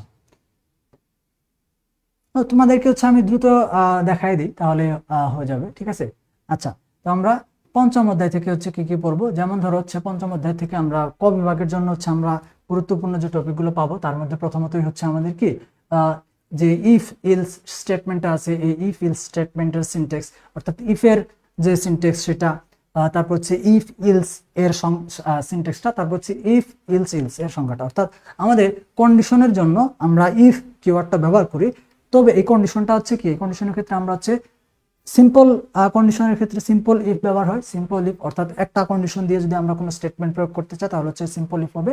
আরেকটা হচ্ছে ইফ ইলস, মানে দুইটা শর্তের উৎস উল্লেখ থাকবে, ইফ এবং হচ্ছে ইলস আসবে। আর যদি একাধিক শর্ত আসে সেক্ষেত্রে ইফ, তারপর হচ্ছে আমাদের হচ্ছে এলিফ, আবার যদি থাকে এলিফ এলিফ, সর্বশেষ আমাদের আসবে হচ্ছে এলস। তো এইভাবে আমাদের হচ্ছে ইফ ইলসের যে সংজ্ঞাটা আছে কন্ডিশনাল অ্যাপ্লাইয়ের জন্য এই যে সিনট্যাক্সগুলো আছে সিনট্যাক্সগুলো হচ্ছে আমাদের মনে রাখতে হবে। যে কোনো একটা কিন্তু আমাদের পরীক্ষা আসবে, সিম্পল ইফেরটা আসতে পারে, ইফ ইলসেরটা আসতে পারে, অথবা আমাদের যে ইফ ইলস ইলস অর্থাৎ আমাদের যে একাধিক শর্ত মানে দুইয়ের অধিক শর্ত ব্যবহার করে যে কন্ডিশনগুলো অ্যাপ্লাইয়ের ক্ষেত্রে যে ব্যাপারটা সেটা।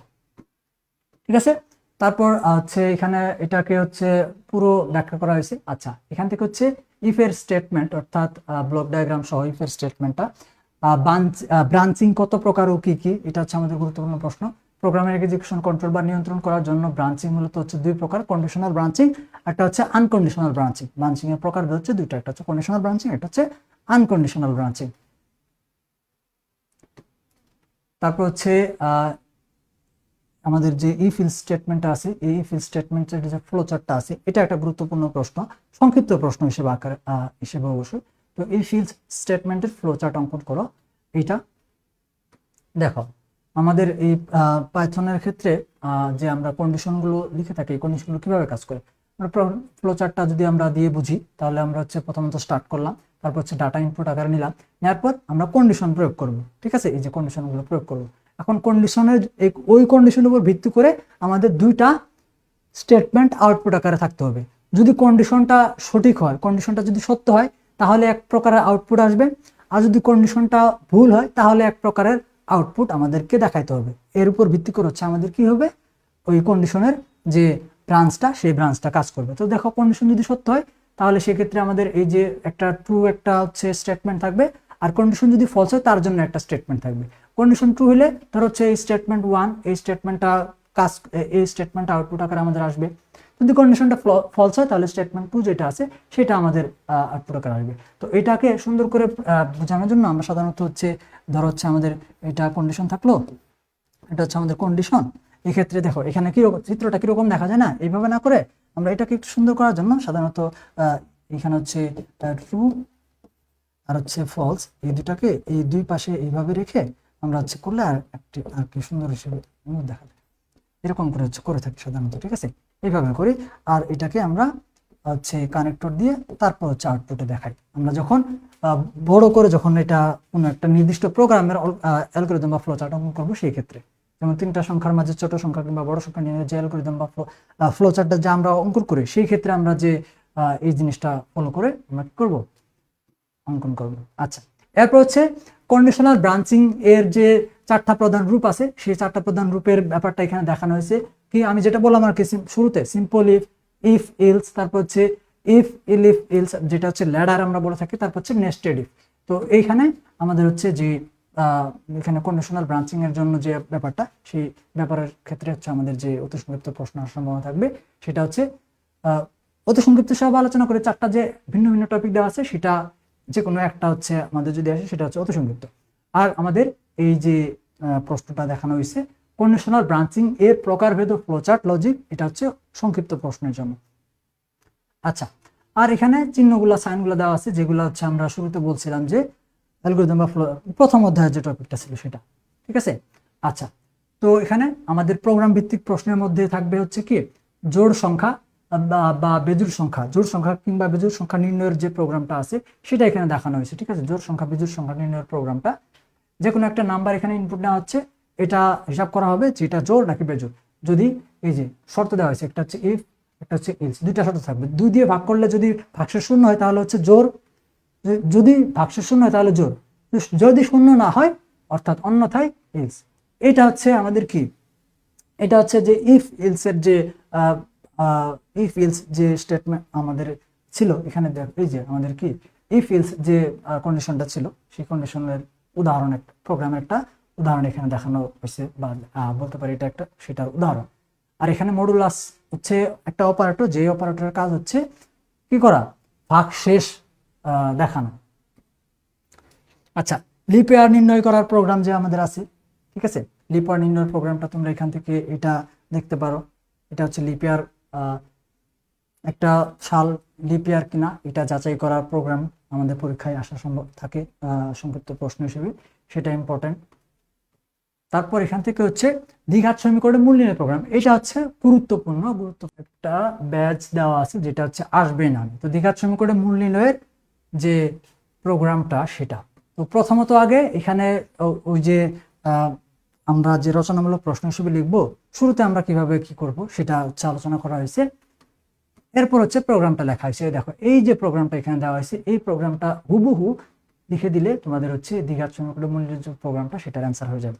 কি করা হয়েছে, প্রথমত হচ্ছে এখানে এই যে ম্যাথের লাইব্রেরিটাকে ইনপুট করা হয়েছে, মানে এটা হচ্ছে আমাদের কি ইম্পোর্ট সেকশন, বা এখানে ইম্পোর্ট দেওয়া হয়েছে ম্যাথের লাইব্রেরিটাকে ইম্পোর্ট দেওয়া হয়েছে। আর এটা হচ্ছে আমাদের কমেন্ট, আমরা কমেন্টের কথা বলছিলাম না, মনে আছে? কমেন্ট বলতে কি বুঝবে বা কমেন্ট কাকে বলে? তো কমেন্টে আমরা কি দিলাম যে ম্যাথের মডিউলটা এখানে যুক্ত করা হয়েছে, এটা বাধ্যতামূলক। ওকে, আচ্ছা, এরপর আমরা হচ্ছে কি করছি, এটা হচ্ছে আমাদের ইনপুট সেকশন। এখানে কি করা হয়েছে, 3টা ভ্যালু ইনপুট নেওয়া হয়েছে। আমাদের দ্বিঘাত সমীকরণের ক্ষেত্রে হচ্ছে আমাদের 3টা চলকের ইনপুট লাগবে, মান ইনপুট লাগবে, এ বি সি এর মান ইনপুট লাগবে। তো এ বি সি এর মান হচ্ছে আমরা ইনপুট দিচ্ছি, যেটা হচ্ছে দশমিক ফ্লোট টাইপের হচ্ছে আমরা ইনপুট এখানে নিচ্ছি। এটা হচ্ছে আমাদের ইনপুট সেকশন। তারপর হচ্ছে আমাদের এই যে অংশটুকু, এটা হচ্ছে আমাদের যে প্রোগ্রামের যে আমরা আমাদের হচ্ছে এটা হচ্ছে আমাদের এখানে একটা অপারেশন হচ্ছে, যেখানে হচ্ছে আমরা ডি নিশ্চয়ক হিসেবে ডি এর মানটা বের করতেছি। তারপর এই ডি এর উপর ভিত্তি করে আমাদের যে কন্ডিশনগুলো আছে, রুট বা হচ্ছে এই যে মূল বের করা যে আমাদের শর্তগুলো, সেই শর্তগুলো ব্যবহার করে আমরা হচ্ছে ফলাফলটা ব্যবহার করছি। প্রথম শর্ত কি, ডি এর মান 0 থেকে যদি বড় হয় তাহলে হচ্ছে 2টা রুট আমরা পাবো। এই 2টা রুট এখানে প্রিন্ট দেখানো হয়েছে। তারপর ই লিভ দিয়ে আরেকটা ব্যবহার করেছে, যে ডি এর মান যদি 0 হয় তাহলে হচ্ছে আমরা একটা পাবো, এটা ব্যবহার করেছি। আর অন্যথায় রুটস আর কমপ্লেক্স বা ইমাজিনারি, এটা ব্যবহার করা হয়েছে। তো এই হচ্ছে আমাদের যে দ্বিঘাত সমীকরণের মূল নির্ণয়ের যে প্রোগ্রামটা, সেই প্রোগ্রাম। ঠিক আছে, আচ্ছা, তো এখানে আমরা এই যে পুরো এখানে হচ্ছে নমুনা দেখানো হয়েছে আর কি। ঠিক আছে, আউটপুটের নমুনা দেখানো হয়েছে, এটা তোমাদের অ্যান্সারের ক্ষেত্রে প্রয়োজন নেই। আচ্ছা, এটা গেলো। এখন আরেকটা যেটা গুরুত্বপূর্ণ হচ্ছে প্রোগ্রাম ভিত্তিক রচনামূলক প্রশ্ন, সেটা হচ্ছে কি 3টা সংখ্যার মধ্যে বৃহত্তম সংখ্যা নির্ণয়। 3টা সংখ্যার মধ্যে কি বৃহত্তম সংখ্যা নির্ণয়, আমাদের লজিকটা কি হবে? লজিকটা হচ্ছে সবচেয়ে বড় হবে যদি a is greater than b and a is greater than c হয়, এরকম ভাবে, বা b is greater than a, b is greater than c, এরকম। ঠিক আছে, এটা হচ্ছে আমাদের লজিক থাকবে। এই লজিক অনুযায়ী হচ্ছে আমাদের প্রোগ্রামটা তৈরি হবে। তো প্রথমত আমরা কি করলাম, প্রথমত হচ্ছে আমরা 3টা ভ্যালু বা 3টা নাম্বার বা 3টা সংখ্যা আমরা ইনপুট নিলাম। এটা হচ্ছে আমাদের ইনপুট সেকশন, 3টা সংখ্যা আমরা ইনপুট নিলাম। তারপর কন্ডিশনগুলো আমরা অ্যাপ্লাই করলাম। প্রথমত হচ্ছে ইফ, মানে 3টা কন্ডিশন আমাদের আসবে, এর জন্য, বি এর জন্য এবং সি এর জন্য। তো এর জন্য হচ্ছে আমাদের কন্ডিশন এটা, এন্ড ব্যবহার করতেছি। এই যে উভয় পাশেরটা যদি ঠিক থাকে তাহলে এটা আমাদের এই স্টেটমেন্টটা হচ্ছে আমাদের প্রিন্ট আকারে আসবে। যদি দুটার মধ্যে যে কোনো একটা যদি আমাদের ভুল হয়, রং হয়, তাহলে হচ্ছে পরের কন্ডিশনে চলে যাবে। তাহলে এখন এখানে দেখবে যে এইখানে এন্ড এবং এই এন্ডের উভয় পাশে যে দুটা, সেই দুটা যদি ঠিক থাকে তাহলে এটা আমাদের প্রিন্ট আকারে আসবে। এটাও যদি ভুল, এখানে দুটার মধ্যে যে কোনো একটা যদি ভুল হয় তাহলে সরাসরি সিটা প্রিন্ট আকারে চলে আসবে। এই হচ্ছে আমাদের প্রোগ্রাম। হুবহু এখান থেকে এখান পর্যন্ত প্রোগ্রামটা লিখে দিলে আমাদের অ্যান্সারটা হয়ে যাবে। ঠিক আছে, আর এটা হচ্ছে আমাদের নমুনা আউটপুট দেখানো হয়েছে। বুঝতে পারছো? এই হচ্ছে আমাদের 2টা গুরুত্বপূর্ণ প্রোগ্রাম ভিত্তিক প্রশ্নের অ্যান্সার, যে দুইটার মধ্যে 2টাই আসার সম্ভাবনা আছে বা 2টাই আমাদের পরীক্ষায় পাবো। তো একই বিষয় এখানে হচ্ছে ক্ষুদ্রতম বৃহত্তম, 2টা একই ব্যাপার, শুধুমাত্র এখানে এই যে চিহ্নটা চেঞ্জ হয়েছে আর ওয়ার্ড লেখাটা, প্রিন্টের লেখাটা চেঞ্জ হয়েছে, আর কোনো পার্থক্য নেই, সবই কিন্তু সেম। ঠিক আছে, আচ্ছা, এরপর হচ্ছে সেলসিয়াস থেকে ফারেনহাইটে রূপান্তর করার যে অ্যালগরিদম ফ্লোচার্টটা, সেটা সেলসিয়াস একটা তাপমাত্রা দেওয়া আছে, সেটাকে আমরা ফারেনহাইটে রূপান্তর করব। তাহলে সেলসিয়াস থেকে ফারেনহাইটে রূপান্তরের জন্য আমাদের যে আমরা যে একটা গাণিতিক একটা হচ্ছে জানি, ইকুয়েশন জানি, সেটা হচ্ছে আমরা মনে আছে কিনা, সেটা হচ্ছে আমাদের মূল ব্যাপার। তো এখানে F is equal to C into 9/5 plus 32, এটা হচ্ছে আমাদের কি, এটা হচ্ছে আমাদের সূত্র। তো এই সূত্রটাই হচ্ছে আমাদেরকে প্রয়োগ অপারেশনে ব্যবহার করতে হবে। তো দেখো আমরা এটার ফ্লোচার্ট অঙ্কন করি। প্রোগ্রাম শুরু করলাম, স্টার্ট, ইনপুট, আমরা হচ্ছে সি মানে হচ্ছে সেলসিয়াস তাপমাত্রা ইনপুট আকারে যাবে। তারপর এই সি যেটা ইনপুট যাবে সেটার উপর ভিত্তি করে আমাদের ওই যে কন্ডিশনটা সেটা অ্যাপ্লাই হবে। তাহলে এটাকে যদি আমরা পাইথনের এক্সপ্রেশনে প্রকাশ করতে চাই তাহলে কি হবে, সি অ্যাস্টেরিক আমাদের হচ্ছে আমরা যদি 9/5 করি তাহলে কত হয়, আমরা এটাকে হচ্ছে সরাসরি আমরা মানে এইভাবেও এই জিনিসটাকে বোঝানোর জন্য এইভাবেও করতে পারি, এইভাবেও করতে পারি, +32 এইভাবে করতে পারি, অথবা 9/5 কে আমরা এই যে এরকম ভাবে যে 1.8 আসে সেটা দিয়ে আমরা হচ্ছে একটা ব্র্যাকেট কমানো যায় আর কি, এইভাবে করতে পারি করে। এটা হলো আমাদের প্রসেসিং। তাহলে প্রসেসিং অনুযায়ী হচ্ছে এটা আমাদের প্রিন্ট বা আউটপুট, তারপর প্রোগ্রাম শেষ। এই হচ্ছে আমাদের ফ্লো চার্ট। এটা একটা নর্মাল ফ্লো চার্ট, ঠিক আছে। তো সাধারণত আমাদের হচ্ছে এটা প্রোগ্রাম হচ্ছে আমাদের পরীক্ষায় আসে আর কি। আচ্ছা, এখানে আমাদের এই যে প্রোগ্রামটা এখানে দেখানো হয়েছে C2F, এই যে সিট, এটা হচ্ছে আমাদের কমন C2F, অর্থাৎ সেলসিয়াস তাপমাত্রাটা হচ্ছে আমরা ইনপুট আকারে দেখালাম। তারপর এটার উপর আমরা সূত্রটা প্রয়োগ করলাম যে Fahrenheit is equal two Celsius into 1.8 আমরা এখানে নিছি, যেটা 9/5 প্লাস হচ্ছে 32। এই যে এটা, এই যে আমাদের ফারেনহাইটটা, এটা হচ্ছে আমাদের প্রিন্ট আকারে দেখাবে, প্রিন্ট এই যে ফারেনহাইটটাকে আমরা আউটপুট আকারে দেখাইছি। এই হচ্ছে আমাদের সব, ঠিক আছে। আচ্ছা, এটা গেল। এরপর হচ্ছে আমাদের কোন হচ্ছে অধ্যায়টা আসবে, আমরা হচ্ছে ষষ্ঠ অধ্যায়টাতে চলে যাব। ষষ্ঠ অধ্যায়, ষষ্ঠ অধ্যায়ের মধ্যে আমাদের কি আছে? আচ্ছা, এখানে হচ্ছে অতি সংক্ষিপ্ত হিসেবে আমাদের হচ্ছে কি, প্রথমত লুপিং কি বা লুপ কাকে বলে, এটা অর্থাৎ প্রোগ্রামে নির্দিষ্ট শর্ত বা কন্ডিশন পূরণ না হওয়া পর্যন্ত এক বা একাধিক স্টেটমেন্ট বারবার হচ্ছে কি করবে, এক্সিকিউট করবে। এই যে প্রক্রিয়াটা, এই প্রক্রিয়াটাই হচ্ছে লুপিং। এই প্রক্রিয়াটা হচ্ছে কি লুপিং। যেমন ধর এখানে একটা উদাহরণ দেখানো হয়েছে যে ইনিশিয়ালাইজেশন হোয়াইল লুপ ব্যবহার করা হয়েছে। কন্ডিশন হচ্ছে কি, এই যে স্টেটমেন্টস এস, এখানে হচ্ছে লুপের বডি এটা, আর এটা হচ্ছে ইনক্রিমেন্ট ডিক্রিমেন্ট থাকবে। তো এখানে আমাদের একটা লুপের একটা সিনট্যাক্স এখানে দেখানো হয়েছে, হোয়াইল লুপের সিনট্যাক্স এখানে আমাদের দেখানো হয়েছে, ঠিক আছে। আচ্ছা, তারপর হচ্ছে ব্রেক কনসেপ্ট। এটা হচ্ছে আমাদের ব্রেক স্টেটমেন্টের কাজ কি, ব্রেক স্টেটমেন্ট এই হচ্ছে কি পাইথন প্রোগ্রামে ব্রেক স্টেটমেন্টটা কি কাজ করে, এটা একটা প্রশ্ন অতি সংক্ষিপ্ত হিসেবে। তারপর হচ্ছে নেস্টেড লুপ কাকে বলে বা নেস্টেড লুপ বলতে কি বোঝায়, এটা একটা প্রশ্ন অতি সংক্ষিপ্তের জন্য। তারপর হচ্ছে লুপের ধরন ও ফর লুপের ফরম্যাট এখানে দেখানো হয়েছে। আমরা এখানে হচ্ছে বৈশিষ্ট্য শিখবো, যেটা হচ্ছে আমাদের কি কন্ট্রোল লুপ এবং হচ্ছে এক্সিট কন্ট্রোল লুপ, এই দুইটার বৈশিষ্ট্য। তো এখানে এই প্রশ্ন দুটো আমাদের থাকবে। আর আমরা হচ্ছে এখানে দুইটা লুপের স্টেটমেন্ট শিখে রাখবো, একটা হচ্ছে ফর লুপ আর একটা হচ্ছে হোয়াইল লুপ। এই দুইটা লুপের স্টেটমেন্ট আমরা শিখবো, আমাদের পরীক্ষা আসবে। আমরা তো হোয়াইল লুপের স্টেটমেন্টটা কিছুক্ষণ আগে এখানে দেখলাম, এই যে হোয়াইল লুপের স্টেটমেন্ট এখানে ছিল। আমরা যদি ফর লুপের স্টেটমেন্টটা দেখি, যে ফর লুপের স্টেটমেন্টটা হচ্ছে এখানে, ঠিক আছে, ফর লুপের স্টেটমেন্ট এটা। আচ্ছা, তারপর এই অধ্যায় থেকে আমাদের সংক্ষিপ্ত প্রশ্ন হিসেবে হচ্ছে ফর এবং হোয়াইল লুপের সিনট্যাক্সের তুলনা দেখানো হয়েছে। আচ্ছা, এটা তো তোমাদেরকে দেখতেই বললাম, ঠিক আছে। আচ্ছা, এরপর আসো রেঞ্জ, যে রেঞ্জ ফাংশনের কাজ কি এটা। তারপর হচ্ছে এখানে রেঞ্জের মধ্যে আমাদের আবার কয়েকটা বিষয়বস্তু দেওয়া আছে। আচ্ছা, এটা আমাদের তেমন ইম্পর্টেন্ট না পরীক্ষার জন্য, ইম্পর্টেন্টটা দেখাই দিই। আচ্ছা, রেঞ্জ ফাংশনের সঠিক আউটপুট এখানে দেখানো হয়েছে। আচ্ছা, এটা লাগবে না। আচ্ছা, এখানে হোয়াইল লুপের ফ্লো চার্ট দেখানো হয়েছে। হোয়াইল লুপের ফ্লো চার্টটা তোমরা একটু মনে রাখবা। আচ্ছা, হোয়াইল লুপ, এই যে দেখো প্রোগ্রাম ভিত্তিক, এটা আরেকটা গুরুত্বপূর্ণ প্রশ্ন তোমাদের জন্য, এটা পড়বা, ঠিক আছে। হোয়াইল লুপ ব্যবহার করে 1 থেকে 100 পর্যন্ত সংখ্যাগুলোর সমষ্টি নির্ণয় করো। এই হচ্ছে আমাদের প্রশ্ন। এটা তোমরা হচ্ছে শিখে রাখবা, এটা তোমাদের পরীক্ষার জন্য গুরুত্বপূর্ণ হবে, ঠিক আছে। তারপর হচ্ছে আরেকটা প্রশ্ন, এই দুটার মধ্যে যে কোনো একটা তোমার আছে। ফর লুপ দিয়ে 11 থেকে 20 পর্যন্ত সংখ্যার যে যোগফল আছে সেই যোগফল নির্ণয়ের প্রোগ্রাম এটা।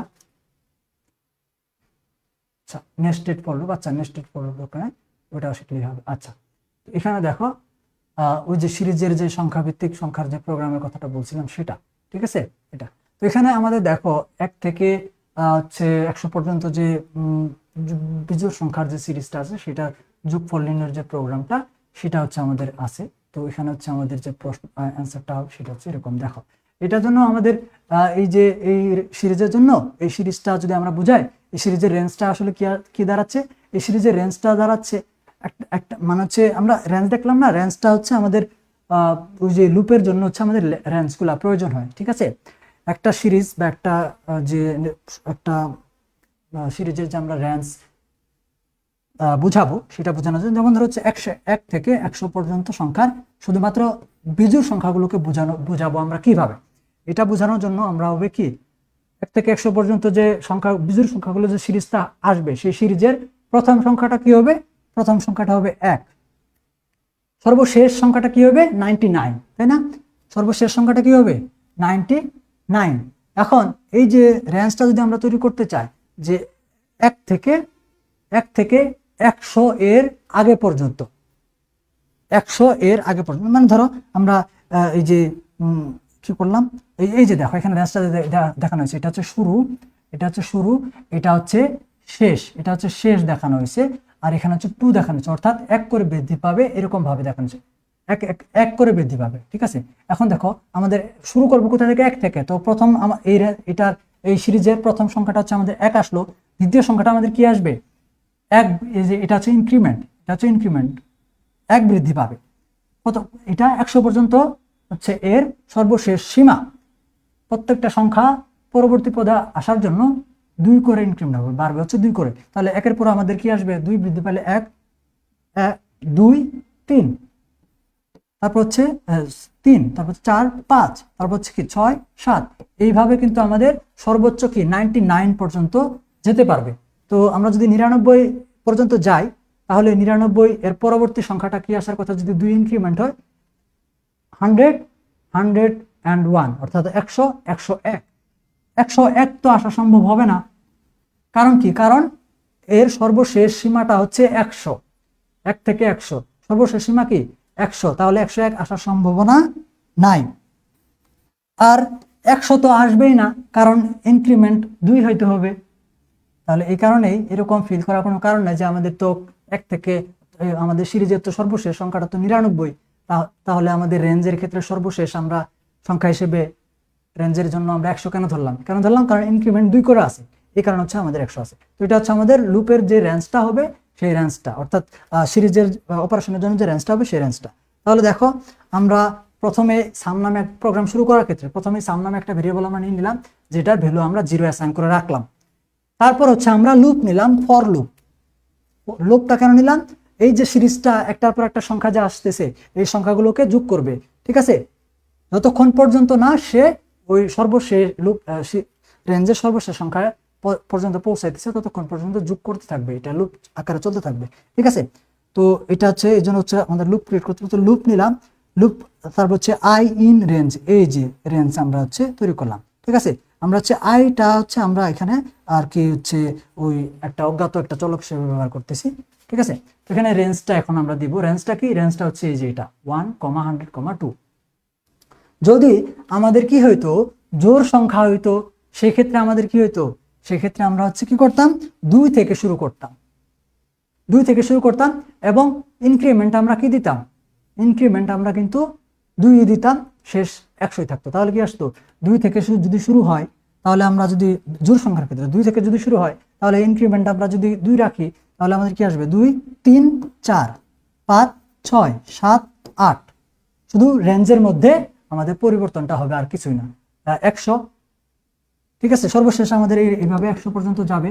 আমাদের রেঞ্জ এর শেষ সীমা কত দেওয়া, 100 দেওয়া, আর তো ইনক্রিমেন্ট সম্ভব না, তাহলে 100 পর্যন্ত হবে। তাহলে কি হয়েছে দেখো, এখানে আমাদের রেঞ্জটা আমরা দিছি। এখন এই যে সাম আমরা নিছি, এই সামের মধ্যে আমরা হচ্ছে এই যে অপারেশনটা এখানে আমরা করবো, সামকে আমরা কি করব, সাম প্লাস আই, এই সাম প্লাস আই দ্বারা আমাদের কি হচ্ছে লুপটা বোঝাচ্ছে। অর্থাৎ দেখো সামের মান বর্তমানে কি আছে, বর্তমানে 0 আছে, তাহলে কি হবে, তাহলে 0 প্লাস আই, অর্থাৎ রেঞ্জের প্রথম ভ্যালুটাকে আই বোঝাচ্ছে। তাহলে 0 প্লাস আই হইল, 0 প্লাস আই মানে কি 0 প্লাস 1, রেঞ্জের প্রথম মান 1, এক যুগ হইলো, তাহলে হচ্ছে আমাদের মানে লুপের প্রথম যুগ ফলটা আমাদের আসলো কত 1, এটা সামের মধ্যে থাকে, মানে ভিতরে কিভাবে কাজ করে আর কি। আমাদের লুপ কিন্তু এখনো শেষ হয় নাই, কারণ আমাদের এই যে 100 পর্যন্ত যেতে হবে, এই রেঞ্জ পর্যন্ত যেতে হবে।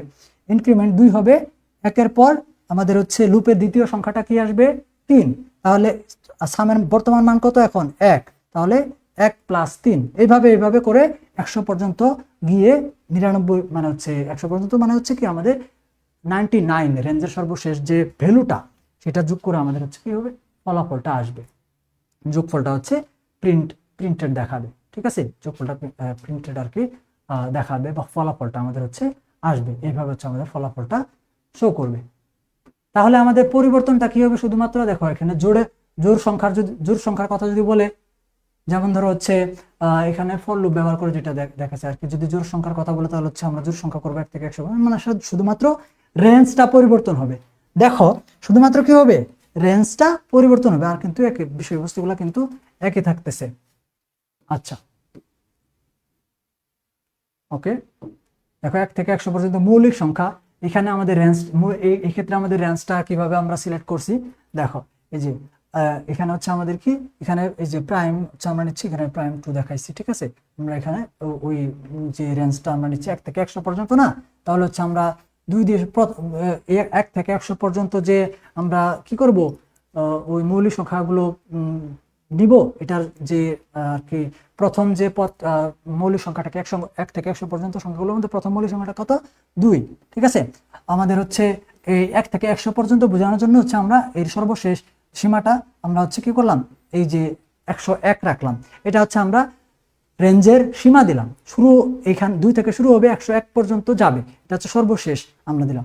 এখন এই যে ইনক্রিমেন্ট বা হচ্ছে ওটা তো আমাদের ইনক্রিমেন্ট দিছিলাম 2, জোরের জন্য হচ্ছে 2 করে বাড়লে আমাদের হয়তো, কিন্তু এখানে তো মৌলিক সংখ্যা, মৌলিক সংখ্যার উপর ভিত্তি করে আমাদের ভিন্নভাবে হচ্ছে এটাকে কি করতে হবে, একটা ইকুয়েশন প্রয়োগ করতে হবে, যেটা আমরা প্রাইম নামে কি করলাম, is prime is equal two true দিয়ে আমরা একটা এই লুপের উপর একটা কন্ডিশন অ্যাপ্লাই করব, ঠিক আছে। তো এখানে আমরা নিলাম, তো এখানে আমরা ইজ প্রাইম একটা ভেরিয়েবল আমরা নিচ্ছি, যেটা হচ্ছে আমরা ট্রু দিয়ে রাখছি বর্তমানে, ওকে। আচ্ছা, তো ফর আই ইন রেঞ্জ, এই যে 2 কমা এখানে হচ্ছে নাম্বার। দেখো আমাদের মৌলিক সংখ্যার সংজ্ঞা আমরা কি জানি, মৌলিক সংখ্যা হচ্ছে যে মানে যে ওই মানে হচ্ছে কি মৌলিক সংখ্যা হচ্ছে সেগুলো, যেটা হচ্ছে কি ওই সংখ্যা মানে হচ্ছে আমরা যদি কোনো একটা সংখ্যাকে কি করি 2 এবং হচ্ছে ওই মানে হচ্ছে ওই মৌলিক সংখ্যার যে সংখ্যাটা আর কি আমাদের আছে এখানে, দেখো যে 2, তো এখানে হচ্ছে আমাদের মানে রেঞ্জের যে প্রথম এখানে হচ্ছে আমাদের ভ্যালুটা যেটা দিয়ে শুরু হচ্ছে, এখানে হচ্ছে 2 বা হচ্ছে আমাদের কমা ইজ ইকুয়াল টু নাম দেওয়া আছে এম, ঠিক আছে, নাম্বার, অর্থাৎ যে কোনো একটা আমাদের আর কি নাম্বার এখানে ভ্যালু নেওয়া হচ্ছে, একটা ভেরিয়েবল নেওয়া হচ্ছে। তো এই নাম্বারের মধ্যে হচ্ছে আমরা কি করলাম, নাম্বার মডুলাস আই, অর্থাৎ আমাদের রেঞ্জের যে প্রথম ভ্যালুটা আছে, অর্থাৎ ওই যে সংখ্যাটাকে হচ্ছে আমরা মৌলিক হিসেবে শর্ত বোঝাই, মানে হচ্ছে গণনা করতে যাচ্ছি যে এটা আসলে মৌলিক কি না, এটা যাচাই করার জন্য হচ্ছে আমরা লুপের যে যে পর্যন্ত মানে যেখানে লুপ চলমান আছে 2 নাকি 3 নাকি 4 এরকম ভাবে যে একটা সংখ্যা আসবে, ওই সংখ্যাটাকে যাচাই করার জন্য, তো সেটাকে কি করতে হবে, সেটাকে যদি আমরা আর কি ভাগ করি, তাহলে এই ভাগফলটা যদি ভাগশেষটা আমাদের 0 হয় এবং ইজ প্রাইম, তাহলে হচ্ছে আমাদের ফলস হবে, অর্থাৎ সেটা আমাদের কি হবে না, প্রাইম সংখ্যা হবে না, ঠিক আছে।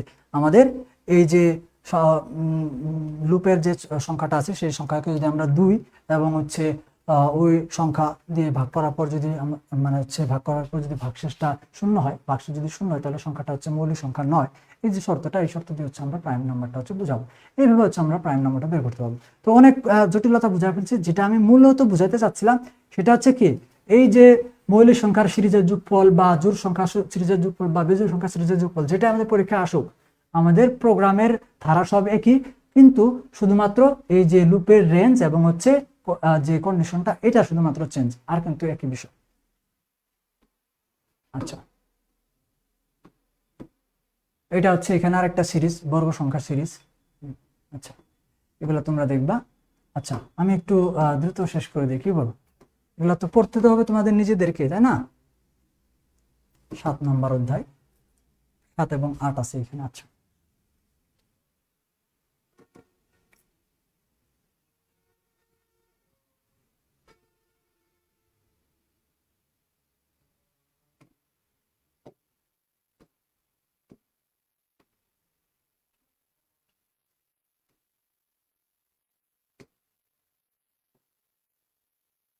ওকে। পাইথন প্রোগ্রামিং লিস্ট এবং টাপল, অর্থাৎ এখানে সপ্তম অধ্যায় এবং অষ্টম অধ্যায় নিয়ে আলোচনা করা হয়েছে। তো এখান থেকে আমাদের অতি সংক্ষিপ্ত প্রশ্ন হিসেবে কি পড়বো আমরা, লিস্ট কি, তারপর হচ্ছে লেন ফাংশনের কাজ কি, এটা আমরা পড়বো। এটা হচ্ছে আমাদের অতি সংক্ষিপ্ত প্রশ্ন হিসেবে গুরুত্বপূর্ণ হবে। তারপর হচ্ছে স্লাইসিং, এটা আমাদের পরীক্ষায় আসবে, স্লাইসিং এটা আসবে, ঠিক আছে। স্লাইসিংটা আমাদের পরীক্ষায় মাস্ট বি আসবে, স্লাইসিংটা আসবে, ঠিক আছে। স্লাইসিং বলতে কি বোঝায়, এটা আমাদের পরীক্ষায় আসবে। তারপর হচ্ছে লিস্ট, সার্চিং এবং হচ্ছে রিপিটেশন অপারেশন, এটা এই যে কাউন্ট মেথডের কাজ কি, রিপিটেশন অপারেশন এর ব্যবহার কাজ এটা, ঠিক আছে। আর লিস্ট এবং টাপলের মধ্যে যে পার্থক্যের কথাটা আমি বলছিলাম, সেই লিস্ট এবং টাপলের মধ্যে পার্থক্য কি পার্থক্য, এখানে হচ্ছে আমাদের যে মিউটেবল এবং হচ্ছে পরিবর্তনযোগ্য, অর্থাৎ লিস্টটা হচ্ছে কি মিউটেবল বা পরিবর্তনযোগ্য, আর টাপলটা হচ্ছে কি ইমিউটেবল বা অপরিবর্তনীয়। তারপর হচ্ছে থার্ড ব্র্যাকেট ব্যবহার করা হয় লিস্টের ক্ষেত্রে, আর ফার্স্ট ব্র্যাকেট ব্যবহার করা হয় টাপলের ক্ষেত্রে। প্রসেসিং স্পিড হচ্ছে তুলনামূলকভাবে স্লো, আর টাপলের ক্ষেত্রে স্পিড প্রসেসিং স্পিডটা হচ্ছে তুলনামূলকভাবে দ্রুত হয়। তারপর হচ্ছে মেমোরি স্পেস বেশি লাগে হচ্ছে লিস্টে, আর মেমোরি স্পেস কম লাগে হচ্ছে কি টাপলে। এই হচ্ছে পার্থক্যগুলা, এই পার্থক্যগুলো তোমরা শিখবা। লিস্টের প্রয়োজনীয়তা, বিল্ট ইন মেথড সমূহ, লিস্টের প্রয়োজনীয় বিল্ট ইন মেথড সমূহ এখানে হচ্ছে দেওয়া আছে। তো এখান থেকে হচ্ছে আমাদের এগুলা অ্যাপেন্ড, রিমুভ, তারপর হচ্ছে লেন ফাংশনের ব্যবহার, এগুলা তোমরা হচ্ছে দেখবা, ঠিক আছে। সংক্ষিপ্ত অতি সংক্ষিপ্তের জন্য ইম্পর্টেন্ট আমাদের টপিক। আচ্ছা, অষ্টম অধ্যায় থেকে হচ্ছে আমাদের হচ্ছে এখান থেকে রচনামূলক প্রশ্ন আমরা দেওয়া হয় না। আচ্ছা, তো অষ্টম অধ্যায় থেকে হচ্ছে কি টাপল কাকে বলে, তারপর টাপল ও লিস্টের মধ্যে যে মূল পার্থক্যটা সেটা লিখো। তারপর হচ্ছে টাপল ব্যবহারের 4টা সুবিধা, যেটা হচ্ছে আমাদের সংক্ষিপ্ত প্রশ্নের জন্য ইম্পর্টেন্ট। টাপল ব্যবহারের 4টা সুবিধা এটা। তারপর হচ্ছে ডিকশনারি কি, তারপর হচ্ছে মেমোরির এফিসিয়েন্সি, আমাদের যে 4টা সুবিধা দেখানো হচ্ছে, ফাস্টার এক্সিকিউশন, দ্রুত গতিতে কাজ করে, ডাটা নিরাপত্তা, এবং হচ্ছে ডিকশনারি কি আছে, তারপর হচ্ছে মেমোরি এফিসিয়েন্সির ব্যাপারটা এটা দেখানো হয়েছে, যেটা হচ্ছে সংক্ষিপ্ত প্রশ্নের জন্য ইম্পর্টেন্ট। তারপরে প্রধান অপারেশন সমূহ, প্রথম হচ্ছে কনক্যাটেশন, রিপিটেশন, মেম্বারশিপ এন্ড হচ্ছে স্লাইসিং ও ইন্ডেক্সিং, যেটা হচ্ছে সংক্ষিপ্ত প্রশ্নের জন্য। এগুলো হচ্ছে আমাদের কি সপ্তম এবং অষ্টম অধ্যায়। তারপর হচ্ছে নবম প্লাস দশম অধ্যায়, তারপর একাদশ, এই হচ্ছে আমাদের শেষ। আচ্ছা, নবম দশম থেকে নবম অধ্যায় থেকে হচ্ছে আমাদের কি স্বয়ংক্রিয় ও ডুপ্লিকেট টপিক। আচ্ছা, সেট সেট ফাংশন, অর্থাৎ সেট ব্যবহারের যে 4টা সুবিধা এখানে আমাদেরকে লেখা হয়েছে সংক্ষিপ্ত প্রশ্নের জন্য।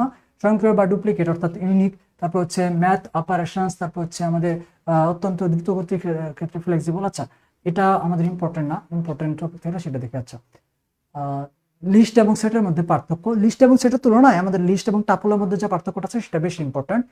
ওকে, সেট অপারেশনের 3টা প্রধান হচ্ছে বিল্ট ইন মেথড এখানে আছে। আচ্ছা, এটা আমাদের জন্য ইম্পর্টেন্ট, এটা একটু হচ্ছে পড়ে নিবা, ঠিক আছে। আচ্ছা, ইউনিয়ন, ইন্টারসেকশন, প্রত্যেকটা ব্যাখ্যা এখানে আলাদা আলাদাভাবে দেওয়া আছে। আমি পিডিএফ ফাইলটা পুরোটার পিডিএফ ফাইল তোমাদেরকে আমি গ্রুপে দিয়ে দিব, এখান থেকে অ্যান্সারগুলো চাইলে দেখে নিতে পারবা। আচ্ছা, দশম অধ্যায় থেকে হচ্ছে ডিকশনারি বলতে কি বোঝায়, ঠিক আছে। ডিকশনারি অপারেশনের ভ্যালু এবং হচ্ছে মানে হচ্ছে মান ইনপুট করা এবং হচ্ছে আর কি অ্যাক্সেস করার যে প্রোগ্রামটা আছে সেটা দেখানো হয়েছে। ডিকশনারিতে ডাটা মডিফিকেশন। আচ্ছা, দেখো এটা আমাদের রচনামূলকের জন্য ইম্পর্টেন্ট একটা টপিক, আসার সম্ভাবনা আছে, তো আমি বলতেছি না যে আসবেই, আসার মতো একটা রচনামূলক প্রশ্ন, ঠিক আছে।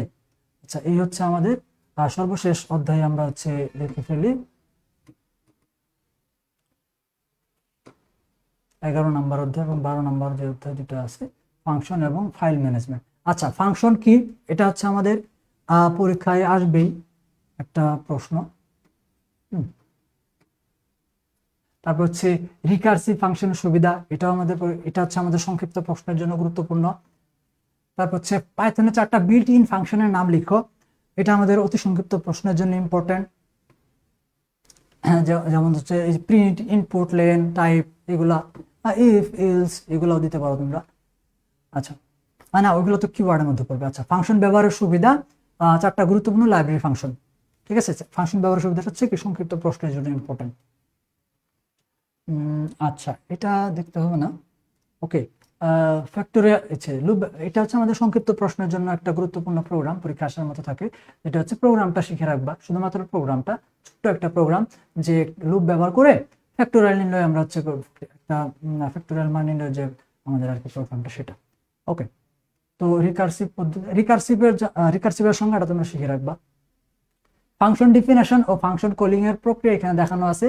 তো এখানে আমাদের হচ্ছে ফাংশন যে আমাদের এটা হচ্ছে আমাদের সিনট্যাক্স আর কি, এটা হচ্ছে সিনট্যাক্স, এই ফাংশন কিভাবে ফাংশন ডিক্লেয়ারের সিনট্যাক্সটা লিখো, ফাংশন ঘোষণার প্রক্রিয়াটা লিখো, সেক্ষেত্রে আমরা হচ্ছে শুধুমাত্র এই অংশটুকু লিখে দেবো, এই অংশটুকু লিখে দেবো, তাহলে হচ্ছে আমাদের প্রশ্ন অ্যান্সারটা হয়ে যাবে। ঠিক আছে, ফাংশন ডিফিনেশন এবং ফাংশন কলের প্রক্রিয়া। দেখো আমাদের এটার উপর একটা কথা আছে, আমাদের রচনামূলক প্রশ্ন হিসেবে আসতে পারে এই প্রশ্নটা, এই টপিকটা কি হবে যে ফাংশন ডেফিনেশন ও ফাংশন কলের প্রক্রিয়াটি আলোচনা করো, বা ফাংশন কলিং, ফাংশন ডেফিনেশন ও ফাংশন কলিং এর প্রক্রিয়া বর্ণনা করো বা ব্যাখ্যা করো বা আলোচনা করো। এইভাবে করে আমাদের হচ্ছে কি রচনামূলক প্রশ্ন হতে পারে। তখন আমাদের অ্যান্সারটা কি করতে হবে, অ্যান্সারটা হচ্ছে লিখতে হবে এইভাবে। প্রথমত লিখতে হবে ফাংশন বলতে কি বোঝায় বা ফাংশন কাকে বলে, এই সংজ্ঞাটা দিয়ে দিতে হবে। তারপর ফাংশনের জন্য কয়েকটা বৈশিষ্ট্য লিখে আমরা হচ্ছে এই যে সিনট্যাক্সটা আছে সেই সিনট্যাক্সটা লিখবো। তারপর এই সিনট্যাক্সের মধ্যে যে আমরা কিওয়ার্ডগুলো ব্যবহার করছি 4টা পয়েন্টে, এই 4টা পয়েন্ট ব্যাখ্যা করব। প্রথমত হচ্ছে কিওয়ার্ড, তারপর হচ্ছে প্যারামিটার, তারপর হচ্ছে এখান থেকে হচ্ছে আমরা রিটার্ন, তারপর হচ্ছে ফাংশন কলিং। এই যে 4টা আমাদের কি দেওয়া আছে, স্টেপ দেওয়া আছে, এটা ব্যাখ্যা করে দেবো। তাহলে হচ্ছে আমাদের রচনামূলক প্রশ্ন হিসেবে যদি এটা আসে তাহলে হচ্ছে আমাদের জন্য এটা হবে। এটা একটা গুরুত্বপূর্ণ প্রশ্ন রচনামূলক প্রশ্ন হিসেবে। ঠিক আছে, আচ্ছা এখানে দেখো এই যে প্রোগ্রাম ভিত্তিক প্রশ্নের মধ্যে আরেকটা যে প্রশ্ন আছে সেটা হচ্ছে এটা, 3টা সংখ্যার মাঝে ছোট সংখ্যা বড় সংখ্যার প্রোগ্রাম, দ্বিঘাত সমীকরণ মূল নির্ণয়ের প্রোগ্রাম, আর হচ্ছে ফাংশন ব্যবহার করে বিষমবাহু ত্রিভুজের ক্ষেত্রফল নির্ণয়ের প্রোগ্রাম। মাস্ট বি, 3টা প্রোগ্রাম কিন্তু শিখতে হবে। 3টার মধ্যে যে কোনো 2টা তো পরীক্ষায় আসছে। ঠিক আছে, আচ্ছা দ্বিতীয় দ্বাদশ অধ্যায় থেকে ফাইল অপারেশন বলতে কি বোঝায়, রিড লাইন ফাংশনের কাজ কি এটা, তারপর হচ্ছে ফাইল অ্যাক্সেস মোড, এটা হচ্ছে সংক্ষিপ্ত প্রশ্নের জন্য ইম্পর্টেন্ট টপিক, এটা পড়তে হবে তোমাদেরকে অবশ্যই। ঠিক আছে, আচ্ছা ফাইল এরর এবং হচ্ছে প্রয়োজনীয় মডিউল, এটা দরকার নাই। তারপর হচ্ছে ফাইল ওপেনিং এবং ক্লোজিং পদ্ধতি, এটা তোমাদেরকে পড়তে হবে। ঠিক আছে, এটা পড়বা। ওকে, তো সম্পূর্ণ ফাইল ইনপুট আউটপুট প্রোগ্রাম এখানে দেখানো হয়েছে কো বিভাগের জন্য, যেটা আমি বলছিলাম যে ফাইল অপারেশন বা হচ্ছে একটা পাইথন প্রোগ্রামিং ল্যাঙ্গুয়েজ ব্যবহার করে ফাইল অপারেশনের একটি প্রোগ্রাম বা হচ্ছে কোড লিখো। তো এই টাইপের যে আমাদের প্রশ্নটা আছে ক বিভাগের, তো সেই প্রশ্নটার জন্য আমাদের এই অ্যান্সারটা হচ্ছে শিখতে হবে বা এটা আমাদের আসতে পারে। তো এই হচ্ছিল তোমাদের আর কি পাইথনের জন্য যে যে বিষয়বস্তুগুলো তোমরা একটু শেষ মুহূর্তে রিভিশন করবা বা পড়বা, বা যেগুলো তোমাদের পরীক্ষায় আসবে সেগুলা। তো আমি হচ্ছে আশা করি তোমরা যদি, আমি আজকে হচ্ছে প্রথম অধ্যায় থেকে একদম সর্বশেষ পর্যন্ত এই 12তম অধ্যায় পর্যন্ত যা যা দেখাইলাম, এইগুলার মধ্যে তোমাদের যে 60 মার্কের যে পরীক্ষার প্রশ্নটা হবে, এই 60 মার্কের প্রশ্ন তোমরা হচ্ছে এই আজকের ক্লাসে দেখানো বিষয়বস্তুগুলোর মধ্যেই তোমরা হচ্ছে পাবা। আমি আবারও বলতেছি, এইগুলার মধ্যে থেকে তোমাদের হচ্ছে 60 মার্ক হচ্ছে কমন থাকবে। ঠিক আছে, তো আজকের ক্লাসটা এই পর্যন্ত রাখতেছি। ঠিক আছে, শেষ পর্যন্ত তোমরা যারা ছিলা, এবং